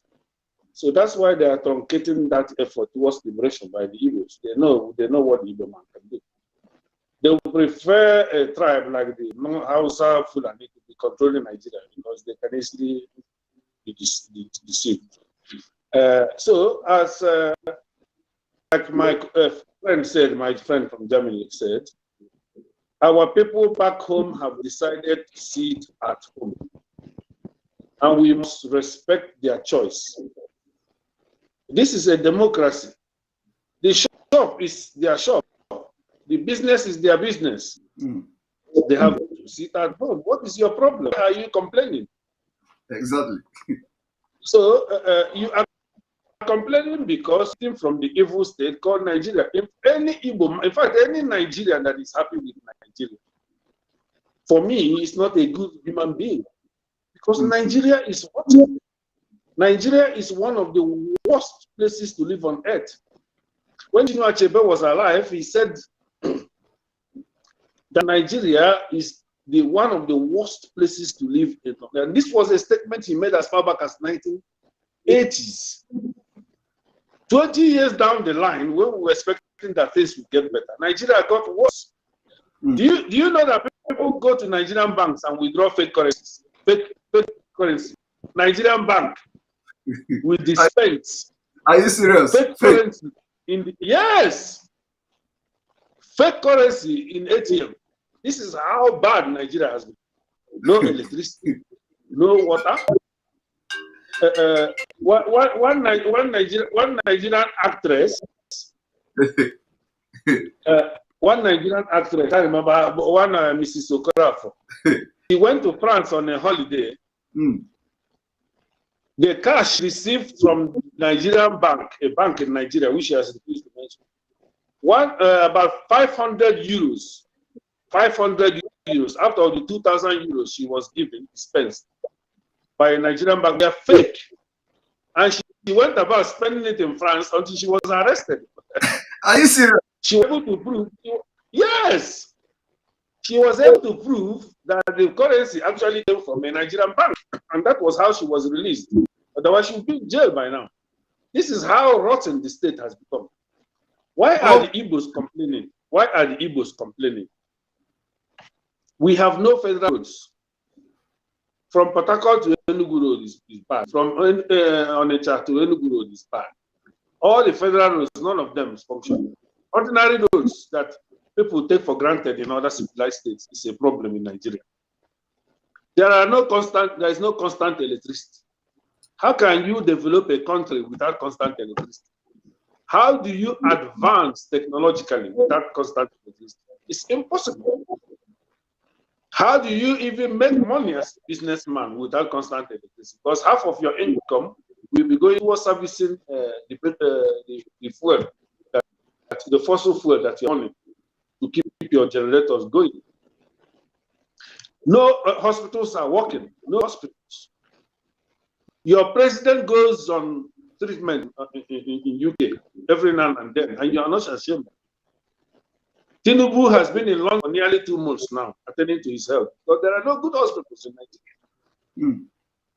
Some Nigerians who live abroad supporting Nigeria, if Nigeria is good, what are you doing abroad? Exactly. If Nigeria is so wonderful, they come back to Nigeria. Do you see Saudi Arabians? Do you see Saudi Arabians coming to hustle in Nigeria? Have you seen a Kuwaiti man or a man from Qatar coming to Nigeria to hustle? Have you ever seen an Indonesian or a Portuguese fighting to the nail to go into Nigeria to settle? Why are you guys not ashamed of yourselves? Why? You live abroad, you live in Germany, you live in UK, and you are from there supporting Buhari government, supporting Nigerian government in killing Biafrans who want to exit. Whereas you left the same failed state and went and settled in Germany. You have not been to your hometowns for the past 20 years. And you are very wicked. A lot of these people are very evil. You are not humans. Biafrans want good roads. Biafrans want international airports. We don't have an international airport in Igbo land. Enugu is not an international. There's nothing international about Enugu airport. Absolutely nothing is international. It was during Goodluck Jonathan, at least 1 or 2 flights went in. Since Buhari came into government, he has closed it back up. So Igbos who are not in support of Biafra, what is your problem? For you to fly out of Nigeria, you must travel all the way from the east to Abuja, sometimes to Lagos. On the way to Abuja, you could be kidnapped, you could be killed, you could have an accident. A lot of things could happen to you. Why can't you have an international airport in the Igbo land? So I don't need to travel far. I live in the UK. From my place in UK, I'm only 30 minutes drive to an airport. Gatwick Airport is only half an hour away from me, and Heathrow is only 1 hour away from me. Anywhere you live in the UK, an international airport is at least an hour or less than an hour close to home. The same with seaports. Seaports are all over the place, functional seaports. Why should it be only Lagos seaports that is functioning? Why can't people see these things? Why do you tolerate suffering? Why do we have to tolerate suffering from the government? So I am now 51 years old. As at the time I left the Niger area, I was only around 30 years old. So I've left the Niger area in the past 20 years, hoping that with that number of years that things would have improved. But things have got worse. When I left, the Naira value was around 1 Naira to about 10 pounds. Now we are talking, my 1 pound now gives me 760 Naira. 760. So the Naira is about the worst currency in Africa. And of course, in the world. So what are you proud of Nigeria for? Can you name one single thing that makes you proudly Nigerian? You don't have electricity. Your environment is very dirty. You don't have good hospitals. You don't have good roads. You don't have good schools. Mosquitoes everywhere. We have not been able to eradicate mosquitoes. So why are you proudly Nigerian? Why do you want to maintain the status quo? Why don't we have tried Nigeria for more than 106 years?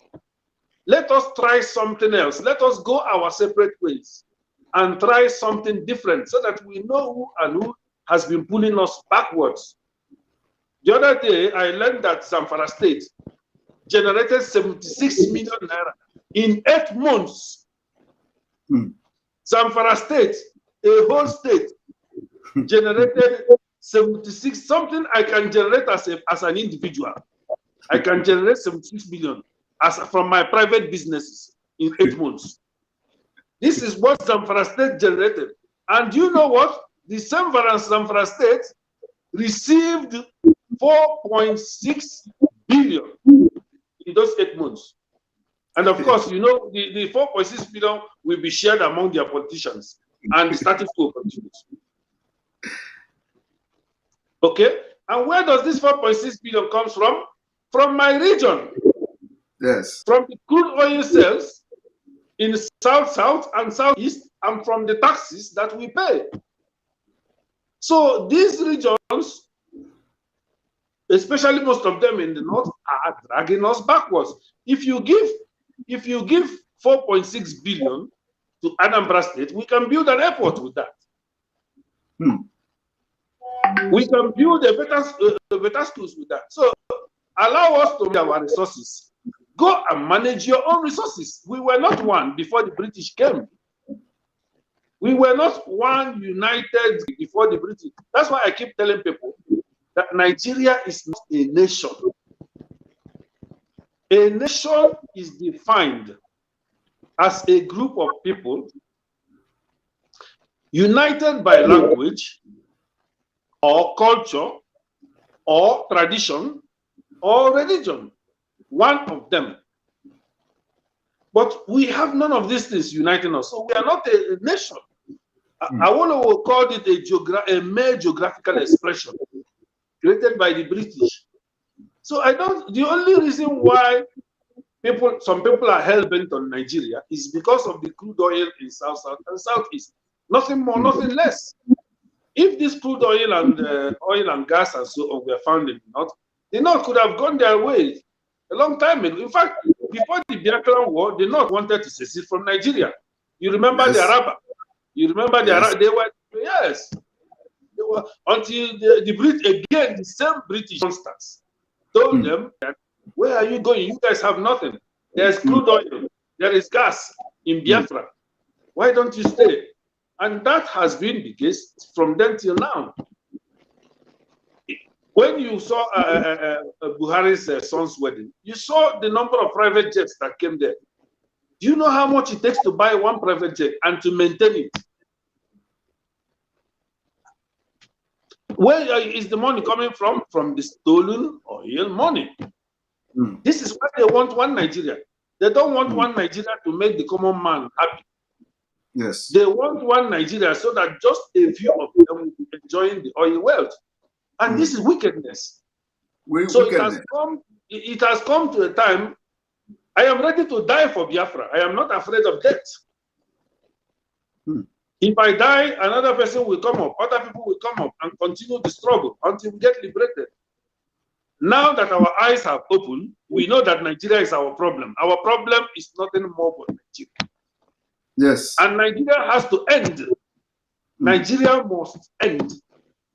Before the Biafran or the Odid ones can have a better life, Nigeria must be killed. Anyway, your name is darkness.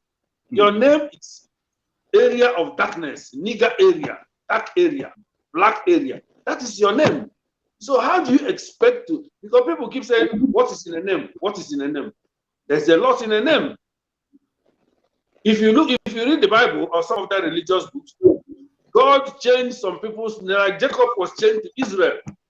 And so many other people's names were changed. Saul was called Paul. There are reasons for changing my name. For example, Chinemelum. God does good things for me, and He has always done good things for me. If I decide to call my name, for example, Judas Iscariot, I will behave like Judas. If you want to try it, name one of your child. Name one of your child. Then you will see the spiritual powers behind the name. That child will grow up to become a thief. Yes. Your name is darkness. How do you expect to have light and development? Exactly. Every day Nigerian soldiers are killed. Every single day, Nigerian soldiers are killed. Why would anybody want to be part of such a country? I don't want to be part of such a country, and I have the right to liberate myself from such a country. So if the Igbos have chosen to sit at home, respect their wish. The COS have no right to stop the people from sitting at home if the decision of the people is to sit at home. This is democracy after all. What is referendum then? Referendum is everybody come and wish it. Every member of DOS has one vote. Only one vote, a referendum. So if the millions of Biafrans have chosen to sit at home, you respect their wish. Yeah. And since this is a working formula for us, we must stick to it. Yeah.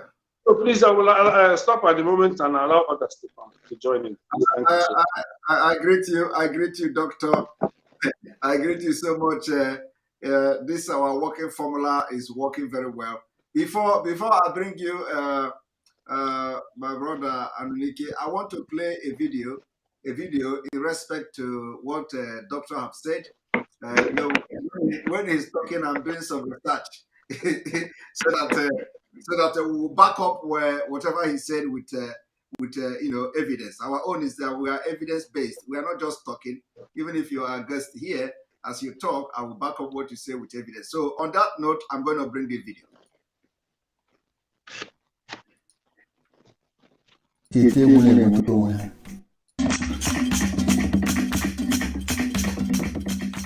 ihe ụkwụ ụmụ nwaanyị a si eti egwu na-enweta onwe ha ị ga-eche n'ụwa zuru ha mana aka ịnụ ọ na-atọkwa ihe ọ na-ada n'ọnụ. Ada 2017 or 2016 ka bịa nwee cholera outbreak ụmụ nwaanyị na-aba nwụọ n'ofe ezinụlọ the same day anyị abịa tie mkpu tigara ndị gọọmenti ọbụla mmiri erika na ha gafenwụrụ ha na. Look at a country where you have private jets everywhere, like the doctor said. The wedding of the president, the daughter or the son, I don't know. The private jets were everywhere, and it is being maintained by the natural resources coming from the region where you are looking at the bridge now. Even this is a Ebonyi State, a place called, I don't know the place, but I think this is Ebonyi State. The governor of Ebonyi State that is parading himself as the what did they call it? They say infrastructural man, or what do they call it? This is the situation, the real situation of some places in Biafra land, and when they come out, they will be wearing abata like in the Hausa people or like Fulani people. You think they are working? I want everybody to listen and watch this video. Now,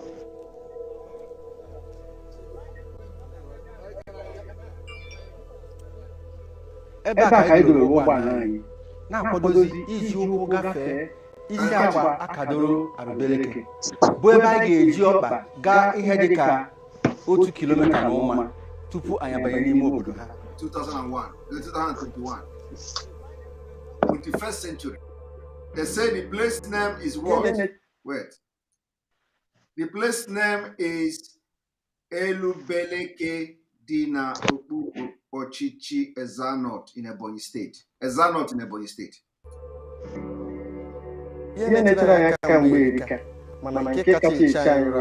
So what is happening here is that the Nigerian government has automatically enslaved and they banned you with in the witch coven that nobody from the community will buy car. So even if you buy car, you cannot drive the car to this community. So by virtue of being a Nigerian and from this place, automatically you have been disenfranchised from buying a car. So you can't buy a car. But Ebonyi State governor is there parading himself. Let us watch.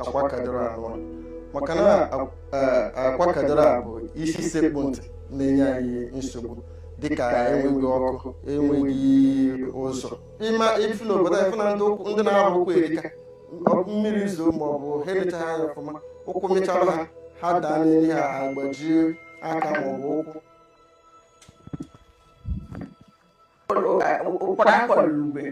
ọ tere m njero mbụ m ngere nwata ya kuruleka mje ikite mi monge rekono la pala mjadale kon dada kwanale kwakadro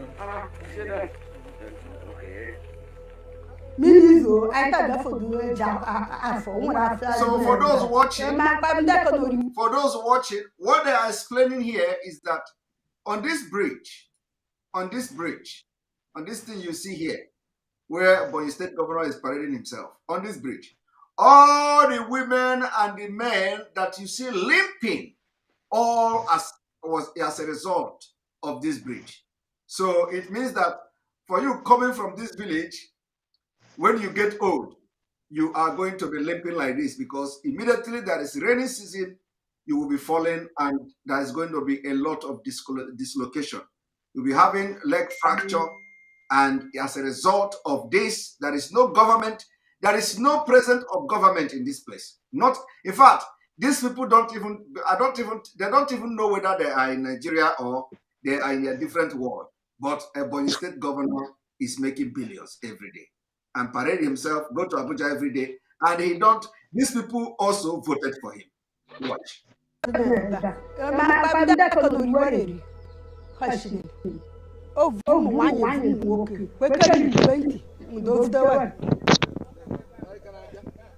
Ụmụnwaanyị dị ime na-afụjukwa anya anyị enweghị n'ụlọ ọgwụ ebe nke ha na-eje nke a na-elekọta ha mgbe ha ka dị ime na nwa n'afọ nwa nwụnara ebe a na-eji nwa oge ụfọdụ nwa na nne anwụkwa onwekwa n'ụzọ ha ji eje ụlọ ọgwụ ọ bụghịkwa na onye ọbụla ka di ya nwere ego ibu ya jee ụlọ ọgwụ na Abakaliki ma ọ bụ n'ọnụ eke dịka ụmụnwaanyị nọ na akpata ji ụmụ akwụkwọ shibe nwa ọgwụ Igbo gbanye ya n'anyụ ọ bụrụ onye ọkwụchi ya bụtụma lọnwa ka ya ludo teko onye ọkwụchi ya lado ama lọnwa 2010 nye njeti anwa ta ụzọ ta gaga ije ta chọta moto na Abakaliki ta ụzọ na Oshibiaka ọ bụrụ because of akado ojete.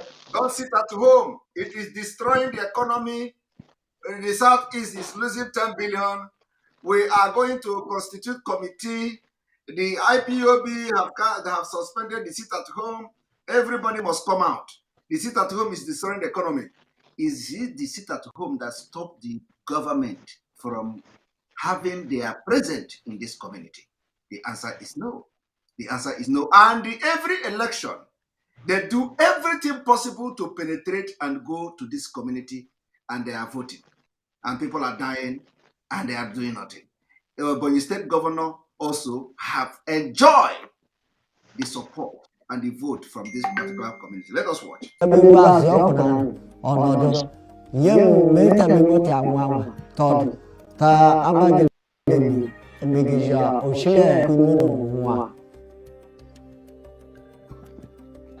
N'ime alụbereke ebe a anyị gara onweghị ụzọ anyị si bata chaa maka na ụzọ niile dịcha ka ụzọ esi aga ugbo mana ịbata n'ime ebe a onweghị ihe ga-afụ dịka mmepe obodo.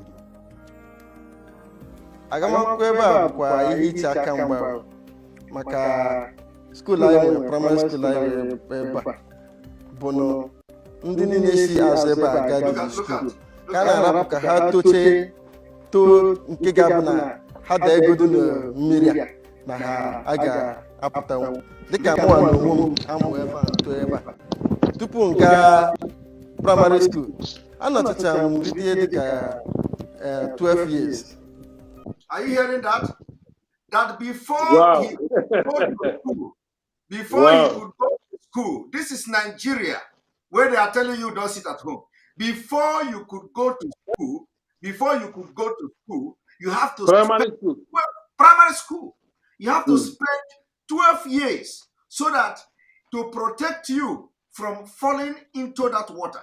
Because if you start school at the age of 6 or age of 7, you're going to die there. So for you to be able to manage and swim in case you fall inside the water, for that reason, you are going to stay at home for 12 years. This is the worst thing. And when they tell you, they say, Northern Nigeria, oh, you want to turn Southeast to Northern Nigeria, you destroy Southeast to sit at home, you are stopping people from going to school, you are disturbing exam, my people, what you don't know is bigger than you. That is why it is very, very important for us to be bringing this thing to you, for you to see the scam happening right inside your own community, inside your state, and you don't know about them. If this thing is not bringing a very serious concern to you, to make sure you start beefing up this at home, because what we are fighting for is not just nnamdi Kanu, it is Biafra, it is to better the people like this and the life of everyone. So don't just... My son, when growing up in England, attempted my children actually, the first child and the second, attempted their first WAEC, what they call WAEC in Africa, GCSE. At the age of 12, they were already taking WAEC. By 12, my children were already ready to finish WAEC. And here in a boy, somebody is 12 years, he has not started primary school. Waiting for and you are telling me about, you are blaming IPOB. Are you going to blame IPOB for this one also?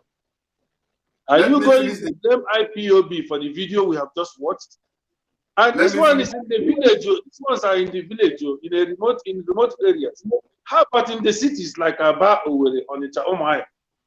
There are many children who are out of school. In fact, it is said that over 15 million children in the north are out of school. They are Majiri children. 15 million. These people are going to grow up to create nuisance for Nigeria. I don't want to be in such a country. I don't want to ever bring my children to such a country. So if at the rate Nigeria is going, in 20, 30, 40 years from now, Nigeria will be worse than it is today.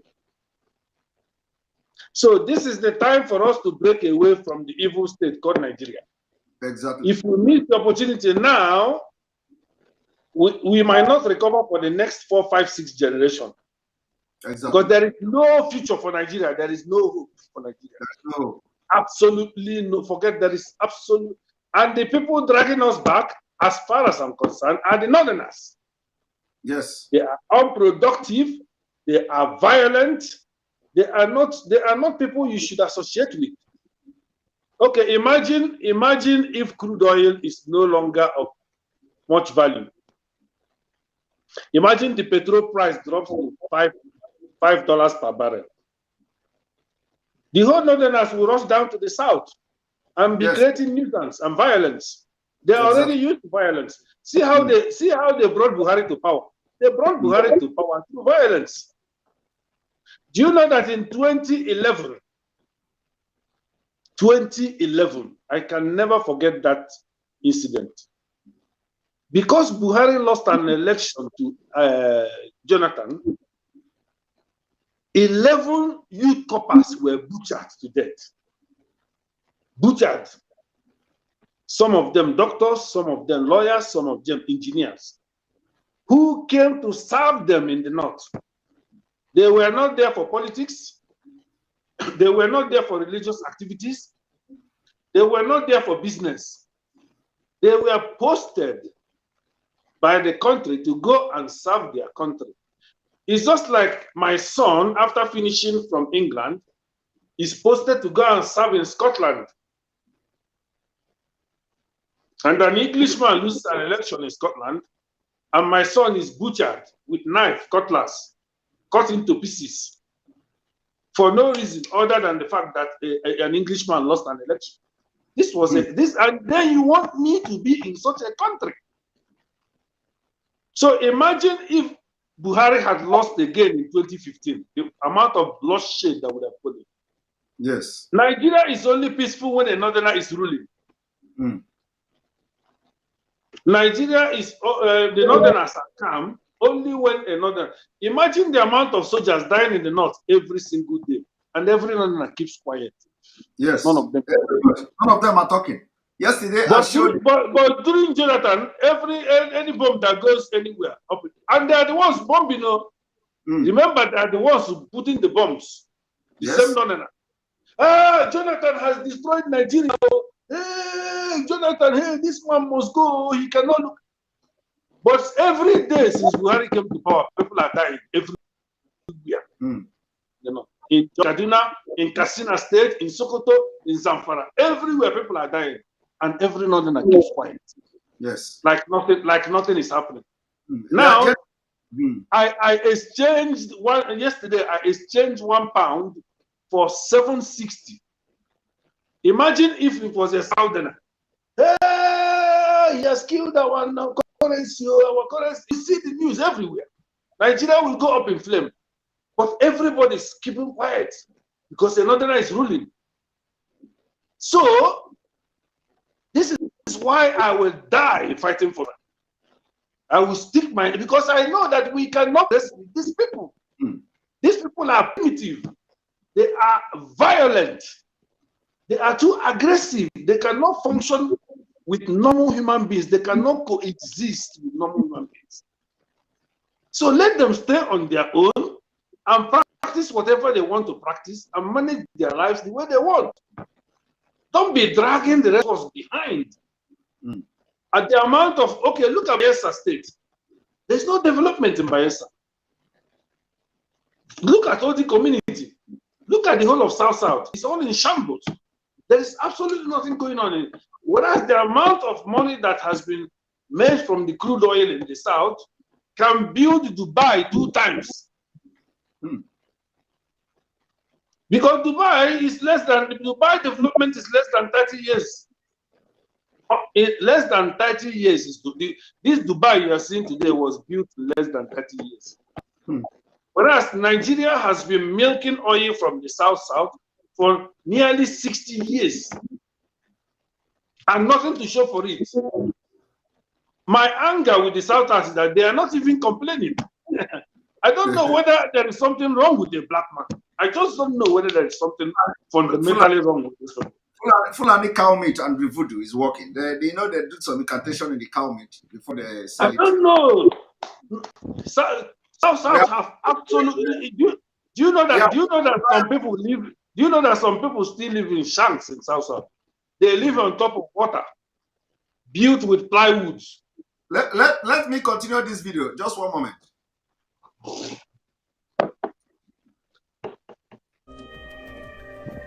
Okorobịa na-arụ ọrụ ọfụma. Akwa ha nwakwa gọọmenti enwere ebe a. Akwa ha nwabụ na ha na ndị nna anyị eji egbu achara every year, egbu osisi, eke ihe anụ anyị ji agafegodo ọrụ ụmụ okorobịa bụ ya. Akwa ha nwabụkwa ma sekuriti dụkwado onwe ha n'obodo a. Oke anyị na-agbakwa mbọ ka anyị nwee n'ụlọ ọgwụ, mana ego ijikwa n'ubidokwa n'ụlọ bụkwa ihe na-adụghọ. Anyị na-ejekwa ka anyị jekwa ndị lokal gọọmenti si bịa nyere anyị aka. Ha mekwa anyị nke ndị politiks ha na-eme. Emecha nwe ha anyị ga-afụ. Ihe anyị na-ayọ gọọmenti Ebonyi steeti ugbu a bụ ka ha bịa rụọrọ anyị akwa mmiri aka doro alụbeleka. N'ọya bụ isi isekpu ntị n'ihe niile anyị na-anya. N'agbanyeghị na afụfụ niile ụmụ nwaanyị alụbeleke na-ata, n'ụzọ niile dị iche iche ha nwekwara ohere ha ji enweta onwe ha wee kpofu afọ ha niile wee chere ụbọchị aka mara ihe ọma ụbọchị ga-ewetara.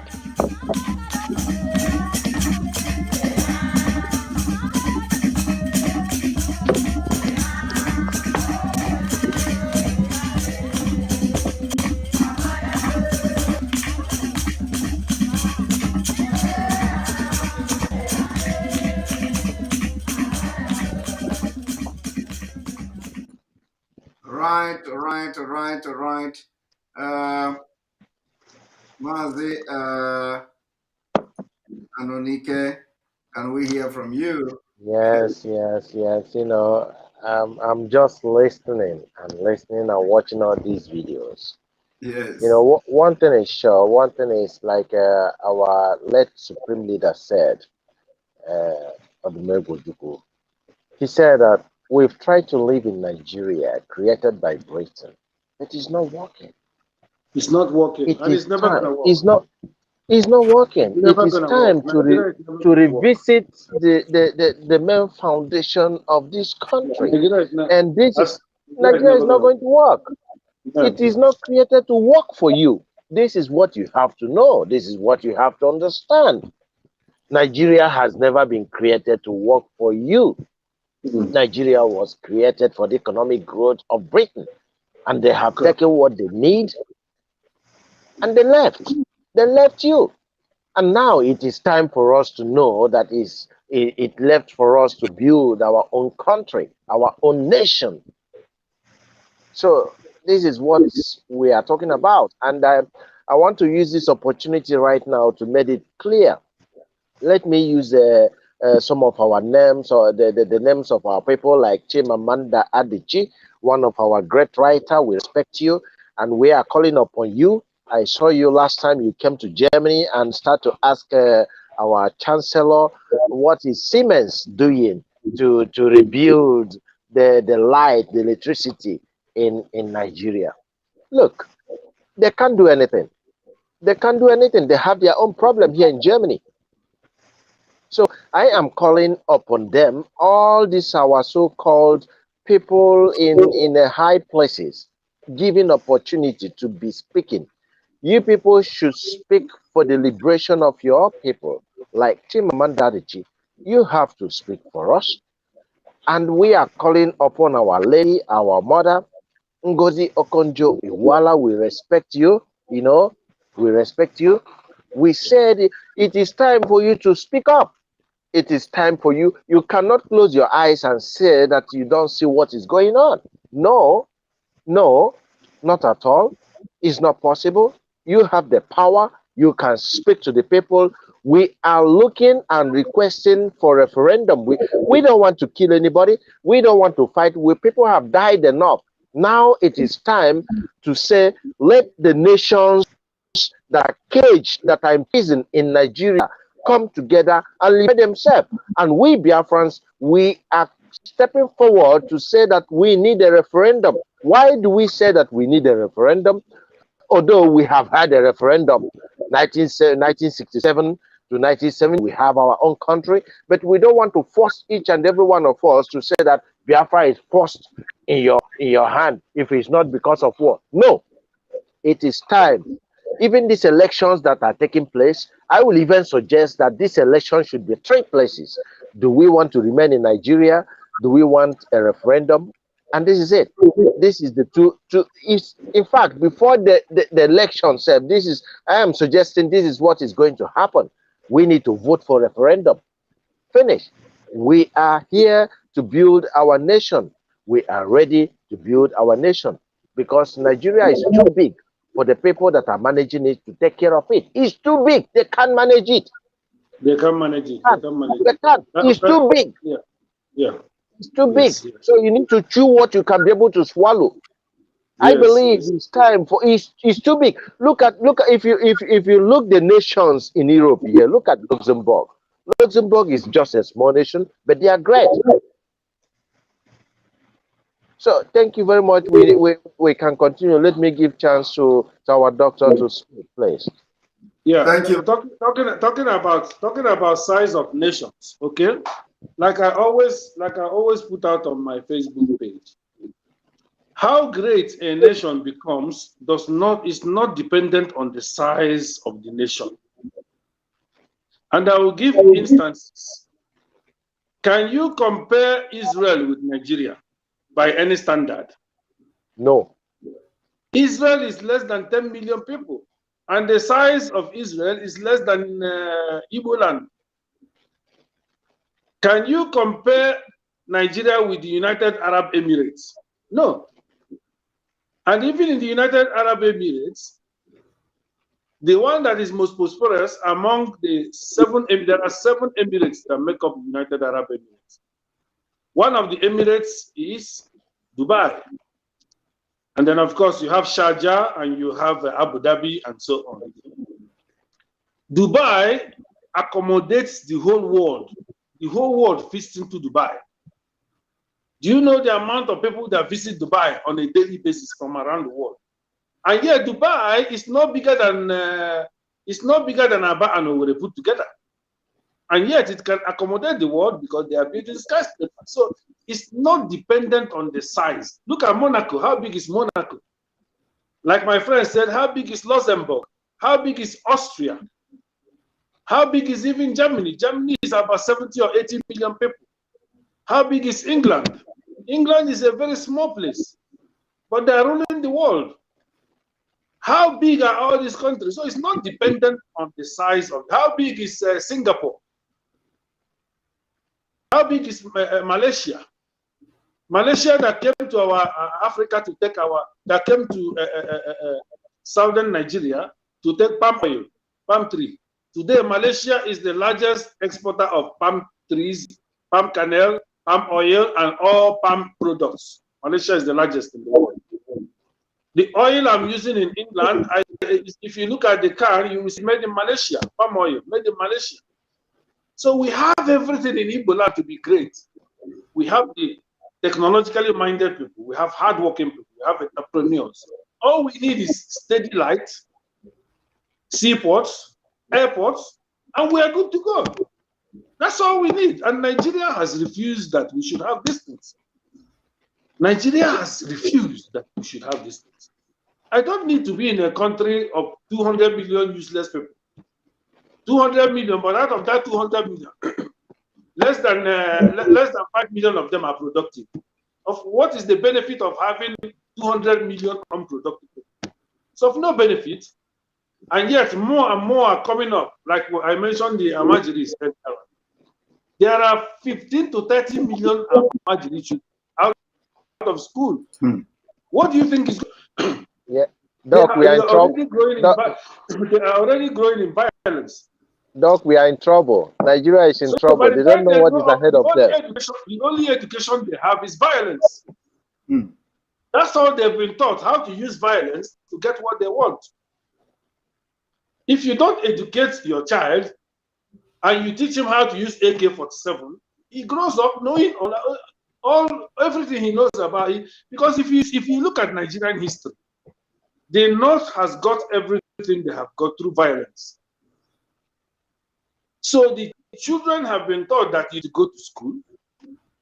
You don't need to be highly educated. All you need is violence to get what you want. They've already assumed that Southerners are cowards. So just use violence and get what. That's why you will see a PhD holder who studied in Western world returning back to Nigeria only to find out that the general director of his company has a YX certificate. The Buhari that is ruling Nigeria today does not have a verifiable YX certificate. The YX certificate he's presented has F9 in English, F9 in mathematics, F9 in economics, F9 everywhere. The one he even showed us that is his own. No? So how can a man with F9 this, F9 that, F9 here be ruling over those with PhD? This is why they are not ashamed. They are not ashamed. Work. Nigeria cannot work. Forget Nigeria. It can never work. It's true.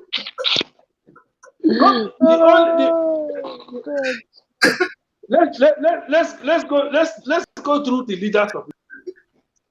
Tafawa Balewa was not a university graduate. Aguiyi was not a university graduate. Gowon was not a university graduate. Obasanjo is not a university graduate. Buhari, like we said, Buhari has not even added an extra paper to his education in the past 35 years. This is a man who came out with F9 in English, F9 in mathematics, F9 in economics, F9 in every subject he studied. So, what's his name? Abdul Salam Abubakar is not a university. IBB, not a university graduate. Abacha, not a university graduate. The very first time a university graduate ruled Nigeria was JEJ. And he came by accident. Remember that JEJ was an accidental president. In fact,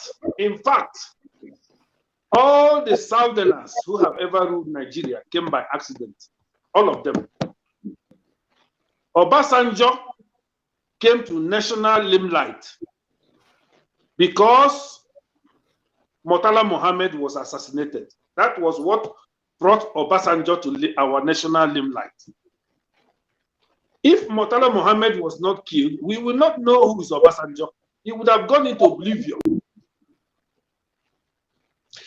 Agui Ironsi became head of state because Tafawa Balewa was assassinated. What's his name? The other Southerner that nearly ruled Nigeria, who was Abiola, and a graduate, was killed. He nearly ruled Nigeria. Yeah, was killed. Then Shoneko, who was a graduate, also was transient because Abiola was killed. Who else came by? Then JEJ. JEJ came because Yaradua died. Between you and me, let's be honest. If Yaradua did not die, would JEJ be president? No. Tell me. No. So all the Southerners that has ever ruled Nigeria came by accident. So the North and the British has held the South down.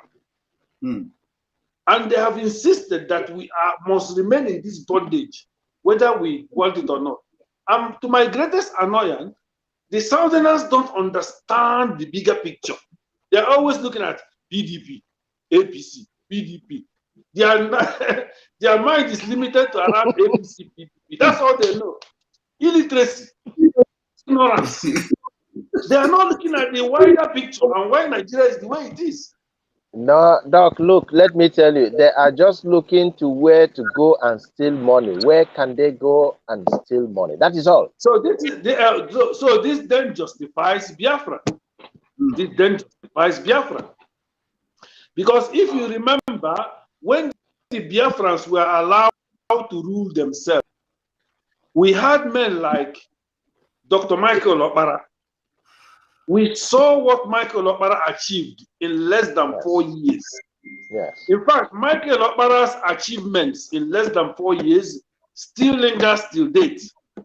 And remember, Michael Okpara was developing both the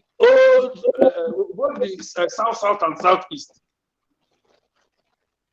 Most things you see in Port Harcourt today were made by Michael Okpara. He was developing Enugu, he was developing Port Harcourt, he was developing Onitsha, he was developing all over the place. Then, post-war, we had men like, what's his name? Jim Wobu and Mbakwe. We saw what Mbakwe. So Igbo, at the time Michael Okpara was ruling, we had the fastest growing economy in the whole world. So I trust my people. That's why I love the Igbos.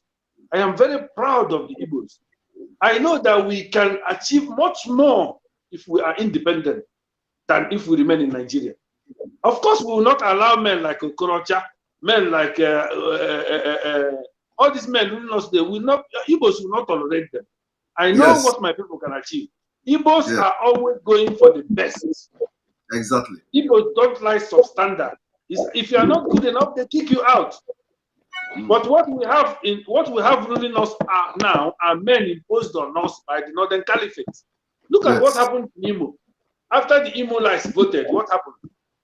They went and picked a man that came forth and made him governor. What can you do? You cannot do anything because they have the guns, they have the bombs, they have the bullets, they control the military. So there's not much you can do other than to keep quiet. But in an independent Biafra, this will not happen. If you are not good enough, we'll kick you out. Yes. Just imagine what happens in the Igbo community. Let's say my community gives me 5 million to go and buy transformer, and I eat it. Do you think I will? Do you think I'll come back to the village? Do you think I will ever return to the village? Never. Exactly. So this just imagine this will happen in Biafra. When we have Biafra, we tell you we are giving you 1 year. We have given you this money. Give us electricity. You can't mess around with you can't mess around. Otherwise, we deal with you with the way we deal with Bakassi. We create a Bakassi and deal with you. So if you don't, all you need to give, if Biafra becomes 10 years is enough, you will see that, okay, now we have only innocent manufacturing vehicle in Nnewi. In Biafra, there will be 10, 15 competitors of vehicle manufacturing all over. Yes.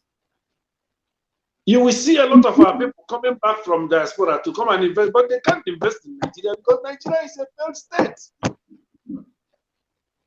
So I want people to see the reason why we must sit at home until we achieve what we want. Let us suffer for this short period and achieve what we want long term. Yes. That continue to remain in this mess for the next 50, 100 years, and God knows what. Okay, my brothers, I will allow you to talk, please. Thank you I'm very so much. annoyed. I'm very angry. You've made a very valid point here. When where you nailed it is that you gave the illustration or the example of giving money to buy transformer. You can never enter the village. But no, you can't enter. No, you can't try it. You can't try it. Right, but Yeah, they but do it. They do it in Igbo land in Nigeria system. Yeah, if we do it by Nigerian system, the government is there to protect you. The government is there to protect you. They will say, like, for example, somebody like what's the governor of Imo State? What's his name? He's working freely because the Fulanis are protecting him. Yes. They will give him 200. But in Biafra land, who will protect you? Who? Where you want to go? Where you want to go? You can't come by. You just ban yourself from the village, and your land will be taken over by your money. Exactly. But in the present day Nigeria, those criminals protect themselves with the arms they have already bought. But you can't. There's no escape route for you within your own. No escape. Who that will take your land? All right. You excommunicated. Yes. Excommunicated. Excommunication is very valid. It's still valid in Igbo land now. They will chase you out of the village. If you see any Igbo man supporting Nigeria, he is benefiting from the evil. He is benefiting from Nigeria. Yes. Because they are afraid of Biafra, because they know that the evil they are committing in Nigeria will not be tolerated in Biafra. Biafra is a holy land. Exactly. By anyone, to tell you that Biafra is a holy land, do you know that the gas deposit in Uguta, the liquefied natural gas in Uguta, is the largest deposit in the world? But the British will not tell you this. We are so blessed. We are so blessed that you eat a mango, throw it anywhere in Igbo land, it will grow without nurturing. Yes. This is how fertile our land is. Yes. After licking ube, here, you throw it out on the street, it will grow. So we are blessed with fertile land. We are blessed with mineral resources. We are blessed with. I told you that Malaysian economy is based on palm trees. And Malaysia is I think, about the 10th largest economy in the world. Malaysia, there is no poor man in Malaysia. There is no poor. That's why you see some of our people, when they go to Malaysia, they come back very rich. The country is very rich. And what made them rich? Just palm tree. One of the items we have in Biafra land. Just one of the items we have in Biafra land. So we must fight for Biafra and exit from Nigeria. This is the only way we can benefit our children. So on this note, I will call it a day for today. I have to go to bed now. And it's almost 2 p.m. or 2 a.m. here. Yes, it's almost 2 a.m. here as well. Thank you very much, Dr. Maduka. I will be having you from time to time on this program where we'll be addressing some questions coming from people. Believe me, every 2 weeks I will be bringing you here, so you will be cracking the brain of our people, because what you've just said this night, believe me, it is going to go a long way in making people understand where we are going, where we are coming from. So I thank you very much for coming here today. Thank you so much. Thank you for inviting me. Thank you for inviting me. Thank you.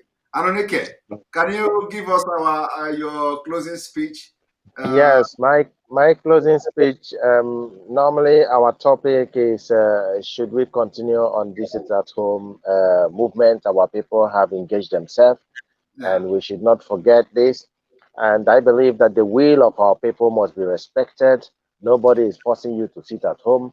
Nobody is molesting you to sit at home, but you have decided to sit at home. And I believe that civil disobedience is part of the way to get your freedom. You have right to sit at home. And if you did not sit at home, these so-called leaders that are stealing your money couldn't have come up together and begin to talk blah, blah, blah, blah, blah. And they are just running around without even speaking. Why are you people sitting at home? They are not even addressing the reason behind that provoked you to sit at home. You were not sitting at home until they kidnapped our leader, nnamdi, Kanu, who is speaking for you to be liberated from all these jungles. So now it is sit at home. You people decided to sit at home, and some people are even praying. I saw one video whereby some people are even praying that Saint nnamdi Kanu give us another day.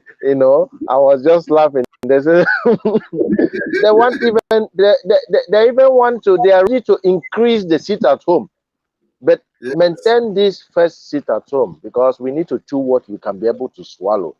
For now, sit at home is part of our liberation. We have no other weapon. You don't have any AK-47, armored cars, all those things. What you have is your civil disobedience. Thank you very much. Thank you. Thank you very much for being part of this particular program. I'm going to also be bringing you every now and then, time to time, to speak to our people. And then as we continue to see the progress of this sit at home. Thank you very much. Thank you. It's my pleasure having you. Thank you. Bye-bye. Thank you. All right, our people. Now we have the floor. Unfortunately, the time is very, very late. I'm going to one moment. I wanted to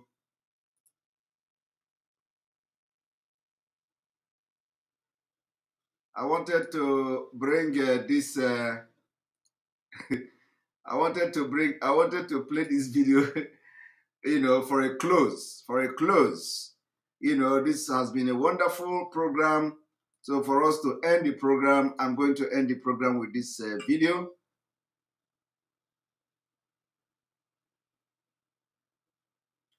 One moment.